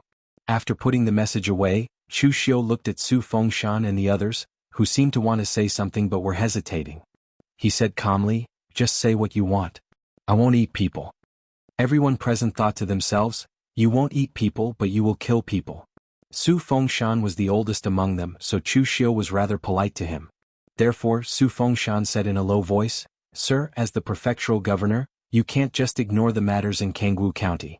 Although you're good friends with young Master Lu, you know about the situation in the Imperial Sky Pavilion. It's hard to guarantee that the Deputy Pavilion Master won't look for trouble with you." Chu Xiu glanced at Su Fengshan and said, "Interfere? What matters in Kangwu County do I have to interfere with? Even the Pavilion Master couldn't investigate the previous prefectural governor's death. How am I supposed to investigate? He's already dead. What can I do even if I investigate? Can he still come back to life? As for Cold River City, I haven't seen anyone from Cold River City coming to provoke us. It won't be too late for us to make a move after they make a move. As for the barbarians, you don't have to worry. From now on, as long as I'm here, the barbarians won't riot. There are caravans heading to Nanman. As long as they don't go too deep, they'll be fine. Hearing what Chu Xiu said, everyone was stunned. Actually, among these matters, the most troublesome matter was that group of barbarians. That group of barbarians could be said to be fearless even if they were killed, and they refused to submit after being beaten. Appeasement didn't work either. If they were forceful, they would still resist. Therefore, they would cause some trouble every few days. Yet now, Chu Xiu said that they didn't need to bother about those barbarians anymore. Where did he get the confidence to say this from? However, looking at Chu Xiu's confident look, they didn't dare to ask further. Chu Xiu waved his hand and said, I still have to make a trip to Nanman. Elder Su, you're the oldest here and have the most experience. I'll let you make the decision. If there's any major matter, put it aside for now and wait for me to come back to deal with it. After he finished speaking, Chu Xiu left right away. After Chu Xiu left, everyone looked at each other. Qin Zhong said hesitantly, Is it true that the prefectural governor said that he has already dealt with the people in Nanman? Su Fengshan said uncertainly, Maybe. Although this prefectural governor's actions are unfathomable, who has ever seen him boast? Shen Hui, who was at the side, thought about it and said, Why don't I organize a caravan to enter Nanman to take a look later? In the other counties of the Imperial Sky Pavilion, most of the income from the offerings came from the local martial arts sections. However, Kengwu County was different. Although it wasn't small, most of it was wrapped in dense forests, and there were very few martial arts forces. Therefore, they might not even be able to support the martial artists in Kengwu County, let alone the Imperial Sky Pavilion's headquarters. Therefore, Kengwu County's real source of income still relied on trading various Nanman specialties and ferocious beasts with the barbarians. Su Fengshan nodded and said with a sigh, Let's give it a try then. If others encountered a superior who was willing to delegate power and did not care about anything, they would probably wake up laughing even in their dreams.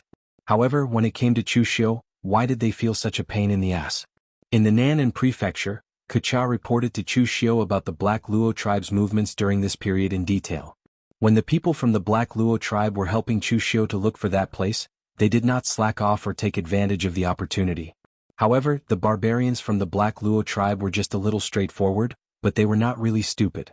After obtaining such great power, of course, they wouldn't continue to obediently guard their own little territory and live their lives. Therefore, during this period of time, apart from splitting a part of their forces to help Chu Xiu look for that place, the rest of their forces were attacking other tribes that had enmity with the Black Luo tribe or tribes that they disliked. They would annihilate them using the excuse that they worshipped the evil god. Naturally, they did not kill all of them like before. Instead, they followed Chu Xiu's instructions. They would recruit those who could surrender, and those who could become slaves would become slaves. If they were really stubborn, they would kill them right away. Therefore, the size of the Black Luo tribe had more than doubled within a short period of a month. Moreover, the Black Luo tribe had been constantly fighting during this period of time.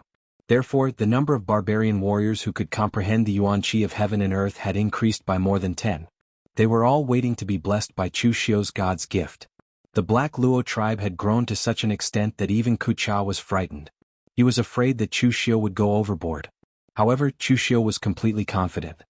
He was the only one who possessed the method to greatly increase the strength of these barbarian race warriors. Moreover, apart from Heijia, Chu Xiu had also left behind a very small change when he had used his true fire of inner strength on the others. This was Chu Xiu's trump card. However, it would be best if he did not use it. These barbarians were actually very useful. Chu Xiu did not want to lose such a good fighter. After listening to Kucha's report, Chu Xiu followed Kucha to the Black Luo tribe. After not seeing him for a month, Kucha's aura had increased a little. It was obvious that he had adapted to his current strength. Seeing Chu Xiu arrive, Kecha laughed and said, Lord Messenger, you have finally come. Some of our warriors have comprehended the power of God. They can receive the gift now. Kecha's mouth twitched. These barbarians were really straightforward.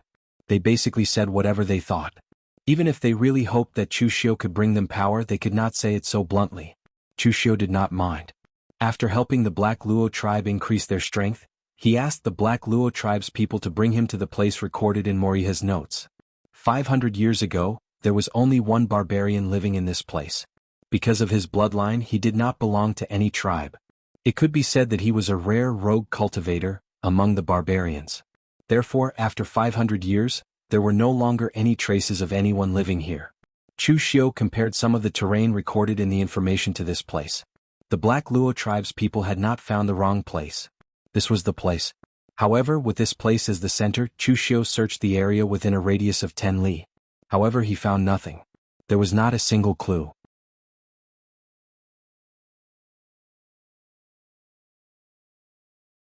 Chapter 1130. Although Chu Xiu knew that it would not be easy for him to find the entrance to the lower realm, otherwise the Sanskrit people would have found some clues already. However, after spending so much effort to find nothing, although Chu Xiu was not depressed, he was definitely not in a good mood. Although there were no clues, Chu Xiu was not in a hurry to go back. As the palace master of the fantasy heavenly royal palace, Moriha was a proper high-ranking member of the Sanskrit sect. The information and clues that he carried with him would definitely not be wrong. If there was really a mistake, then the Sanskrit sect had made a mistake 500 years ago. Therefore, there must be something missing in the information. The Sanskrit sect had searched for a total of 500 years, and it was especially so during the last period of time. Moriha, the palace master of illusionary heavenly palace, had personally searched for this place. With his level in illusionary arts, it was not difficult for him to sneak into the berserkers and search for this place. Therefore, whether it was the people of the Sanskrit or Chu Xiu, they might have found this place, but they did not find anything. However, compared to the Sanskrit, Chu Xiu's only advantage was that he controlled the Black Luo tribe, which was a large barbarian tribe, and he could use it to do many things. Of course, the barbarians knew more about the barbarians. In the Black Luo tribe, Chu Xiu found Heijia and asked, "About the barbarians, those lone barbarian warriors, do you know about them?" Heijia nodded and said, "Of course, most of them are very pitiful. Either their tribe had been exterminated, or they had committed some unforgivable crime and were chased out of the tribe. It is very difficult to live alone in the forest, especially for those who have lost the protection of their ancestors and gods. Of course, the gods they worship are false gods, so they will not protect them." Chu Xiu stroked his chin and said, and I'm just saying, if you were expelled from the tribe and had to live alone in the depths of the Dilua mountain range, where would you go the most, apart from the place you live?" Heijia touched his head. With his simple mind, it was difficult for him to think about this question. After all, when he was young, he was the most outstanding warrior in the entire Black Sif tribe. Later on, he even became the tribe leader. How could he possibly think about being expelled from the tribe? At this time, Green Jade walked in and said, "Lord Oracle, I have some ideas." The strength of the warriors of the entire Black Luo tribe had been greatly enhanced. Although Chu Xiu hadn't found a way to enhance the strength of a priest like Green Jadeite, she seemed to have obtained some benefits from the extermination of the other tribes. Green Jadeite's aura had become stronger than before. There were also a few more colorful necklaces around her neck, which should be the spoils of war from killing other tribes' priests. Of course, when most men saw Green Jade, they would first look at her figure and directly ignore those necklaces that exuded extraordinary aura. Green Jade walked in front of Chu Xiu and said, "Lord Oracle, it can be said that our tribe's attachment to our ancestors is irreplaceable, especially when the false gods we worship haven't shown any miracles. The existence of our ancestors is the spiritual sustenance of our tribe. Therefore, no matter if those barbarian warriors were exterminated or expelled from the tribe, even if they have a great hatred towards the people of the tribe, their ancestors are the supreme existence in their hearts. Anyway, if it were me, no matter where I go, I would never forget to go to the ancestral land to worship the ancestors every year." Heijia looked at Green Jade in surprise. "Why would you think of this?" Green Jade said with some embarrassment, "When I was young, every time I was naughty, my master would say that if you couldn't inherit the position of the priest, you would have to throw me out. At that time I believed it to be true. I even secretly planned how to live if I was really expelled from the tribe. I even secretly prepared a small backpack for emergencies." Chu Xiu looked at Green Jade in surprise. He didn't expect this young priest to be so cute when she was young. Of course, she had also developed well now. "Is your ancestral land in your own camp?" Heijia shook his head and said, "No, our ancestral land is where our ancestors live. My clan relies on the forest to survive. When we harvest all the resources and beasts in an area, we need to move to another place. However, our ancestral land will never change. No matter how far we go, we will never forget where our ancestral land is." Chu Xiu nodded and gave the information of the barbarian rogue cultivator to Heijia. He said, "Go and find out which tribe this person belonged to and where his tribe's ancestral land is." He Jia looked at the information with a hint of difficulty in his eyes. It wasn't that he didn't want to help Chu Xiu, it was just that this matter was a bit too difficult. Chu Xiu could ask him to kill people, but he really wasn't good at finding people. It should be said that it was very difficult to find a person from 500 years ago in the barbarian tribe because the barbarians didn't have the habit of recording things. The barbarians had their own written language, but it was extremely crude. In most barbarian tribes, only the priests knew this crude language. The rest of the barbarians didn't even know how to write their own names. Therefore, if they wanted to find a person, they could only rely on one word: memory. If it was a recent person with the current reputation of the Black Luo tribe, they could send someone to ask a big tribe and they would probably get some clues very quickly.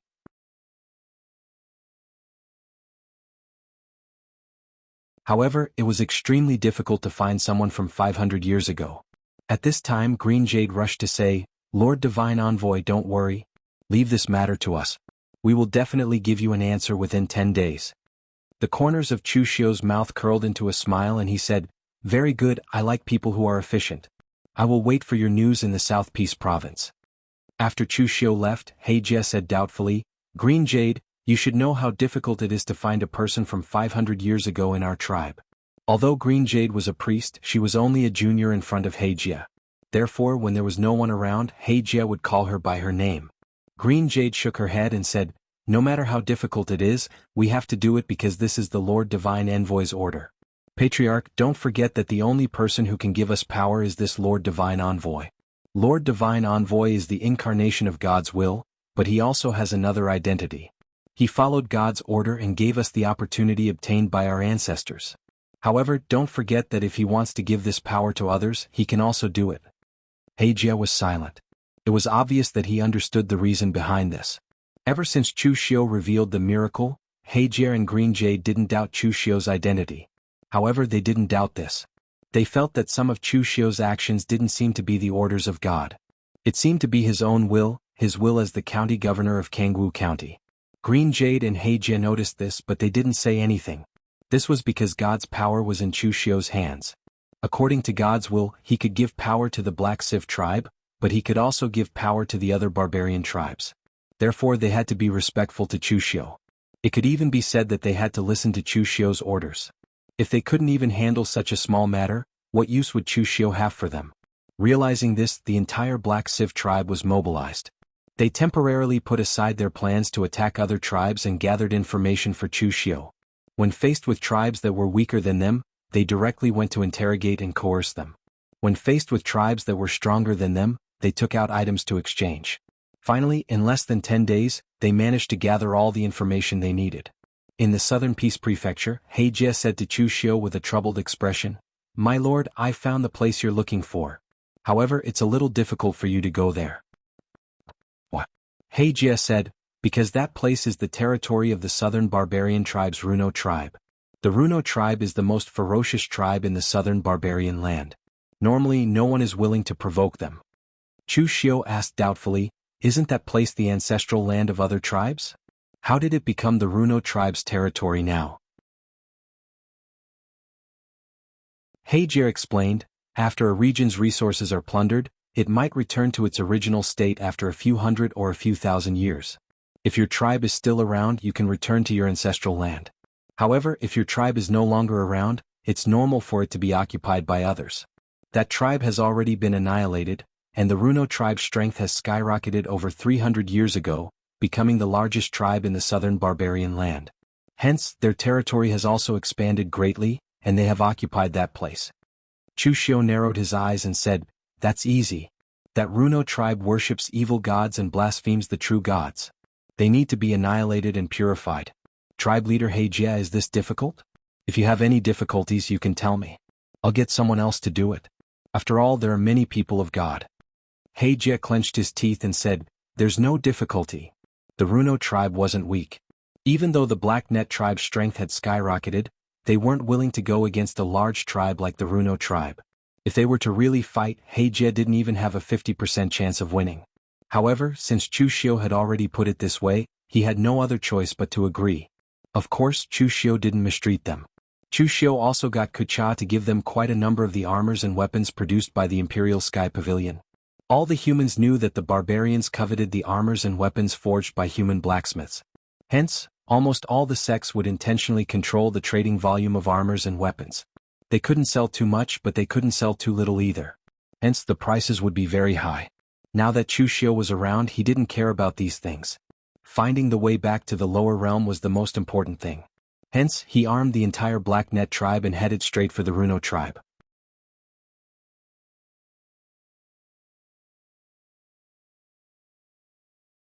Chapter 1131. Recently, the Black Luo tribe had been very high profile among the barbarian tribes in the southern barbaric lands. Could even be said that everyone knew about them. No one knew what had gotten into them, but they kept accusing the other tribes of worshipping evil gods and that only the Black Luo tribe worshipped true gods. Then they used this as an excuse to attack the other tribes in a frenzy. Most importantly, the Black Luo tribe's strength had suddenly skyrocketed. This was simply incomprehensible. The Black Luo tribe was located on the outskirts of the southern barbaric lands, while the Runo tribe was located deep in the southern barbaric lands. Both sides had never crossed paths before. Therefore, when the Black Luo tribe attacked, the Runo tribe's leader was stunned. He had no idea what the other party was up to. The Runo tribe's leader was slightly different from the other barbarian tribes' leaders. The other barbarian tribes' leaders were all muscular men. However, the Runo tribe's leader was tall and skinny. He was not used to wearing battle armor. Instead, he wore a beautiful black robe produced by the humans. He looked like a priest. When the Runo tribe's leader heard the report from his subordinates, he snorted and said, "Is the Black Luo tribe trying to unify the southern barbaric lands? How arrogant! Our Runo tribe is not a small tribe that can be bullied. Since the Black Luo tribe dares to come, don't even think about leaving." As he spoke, the Runo tribe's leader immediately led his men and charged out. Chu Xiu did not take part in this battle. However, he followed behind the Black Luo tribe. If the Black Luo tribe was not strong enough to annihilate the other party, it would not be too late for him to lend a hand. However, when he saw the Runo tribe's barbarian warriors, Chu Xiu suddenly frowned. It was not because the Runo tribe's barbarian warriors were too powerful, but because there was something wrong with the things they had. Chu Xiu had given the Black Luo tribe many armors and weapons in his capacity as a member of the Imperial Sky Pavilion. However, the Runo tribe had even more weapons and armors.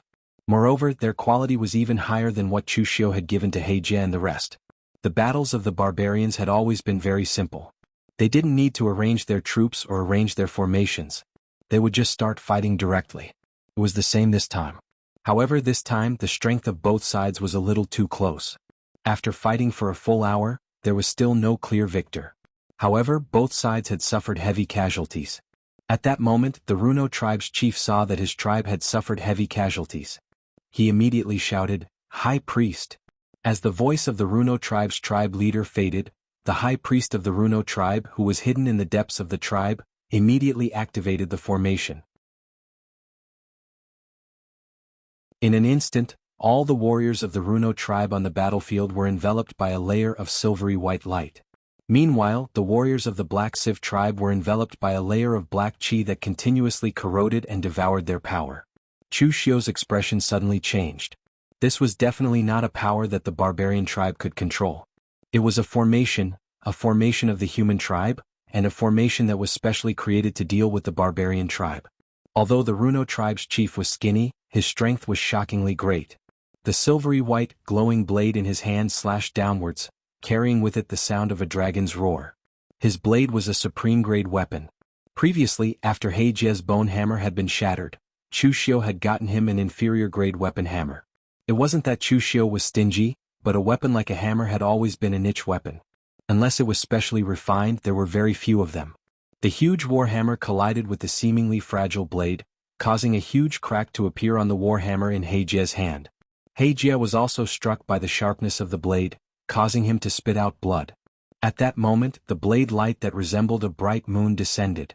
The invincible and powerful blade intent immediately repelled the Runo tribe leader, who had wanted to continue attacking. The Runo tribe leader's strength was extraordinary. Even with Chu Xiu's current strength, it wouldn't be easy to get rid of him completely. Just now, Chu Xiu had actually wanted to join forces with He Jie to attack him. However, in the end, Chu Xiu had given up on that idea. He was now a divine envoy. How could a divine envoy attack others? Most importantly, he wanted to give He Jie and the rest the impression that only he, Chu Xiu, could save them at the critical moment. He first bowed to Chu Xiu, then said with an ashamed look, "Sir Divine Envoy, He is useless." Following that, He glared at the Runo tribe leader and said furiously, "I didn't expect the Runo tribe to use the human race's array formation. We definitely can't learn the human race's array formation. For you to be able to use it, you must have colluded with the human race." The Runo tribe leader also sneered and said, "You're still talking about me? Who's that standing beside you? Isn't he also a helper of the human race? No wonder the Blacknet tribe developed so rapidly. I didn't expect you to collude with the human race." He sneered and said, "Sir Divine Envoy is detached from worldly affairs. He isn't just a human race." "What Divine Envoy? He, I think you're seriously ill." The Runo tribe leader snorted coldly and surveyed his surroundings. With a wave of his hand, he ordered the Runo tribe to retreat and expand the array formation to envelop the entire tribe.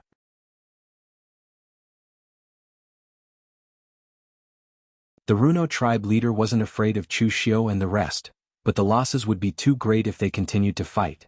Both sides were evenly matched, and the Divine Envoy's strength was unfathomable. If they continued to fight, the Runo tribe would really face the risk of being exterminated. As for Chu Xiu, there was nothing he could do for the time being. Chu Xiu wasn't good at breaking arrays, and the level of this array formation wasn't low. If Chu Xiu directly used his strength to break the array formation, he would end up in a very sorry state. There were array masters in Kangwu County, but Chu Xiu didn't want them to know about this for the time being. Hence, he gave up on the idea of finding people from Kangwu County. When He saw this scene, he couldn't help but ask, "Lord Divine Envoy, now that the Runo tribe has surrounded themselves in this array formation, what should we do?" Chu Xiu said calmly, "There's no rush. We can attack them by force, but it will cause the Blacknet tribe to suffer heavy losses. We can just surround them here. Keeping the array formation activated will consume a lot of energy. The Runo tribe won't be able to hold on for long." He was extremely touched when he saw that Chu Xiu was actually thinking about the Blacknet tribe's warriors. Chu Xiu didn't care about this. He suddenly asked, "Do you know what happened during the previous barbarian uprising?" Ever since he became the prefectural governor, everything Chu Xiu had done was for his own benefit. What did the previous prefectural governor's death have to do with him? He had no obligation to avenge his predecessor. However, he remembered that Lu Sanjin had mentioned that Cold River City had participated in the previous barbarian uprising. Chu Xiu couldn't help but suspect that the Runo tribe had a lot of equipment and arrays. He knew of Chu Xiu's identity and thought that he was going to reprimand them. Therefore he quickly said, "Lord Divine Envoy, the Blacknet tribe didn't participate in the previous uprising." Chu Xiu said, "I know that you didn't participate. I'm just asking about the situation." When he heard Chu Xiu's words, He heaved a sigh of relief and said, "Actually, the previous prefectural governor wasn't a bad person. When he was around, he didn't really invade the Dilua mountain range. Instead, he traded many things with us at a fair price. However, I don't know what happened that time, but many tribes were provoked. Moreover, each tribe had a different reason. Everyone gathered together and it was a mess. I don't know why they started fighting. The people from the Imperial Sky Pavilion seemed to have killed the people from the other tribes first. After that, a chaotic battle ensued. A few tribes attacked at the same time. In the chaos, no one knows who killed the previous prefectural governor." When he heard Heijie's words, Chu Xiu was almost certain that even if Cold River City was not involved in the previous barbarian uprising, there were still other forces involved. With the brains of these barbarians, they wouldn't be able to come up with such tactics. "You stay here and guard. There's no need to fight the Runo tribe head-on. You just need to keep them here.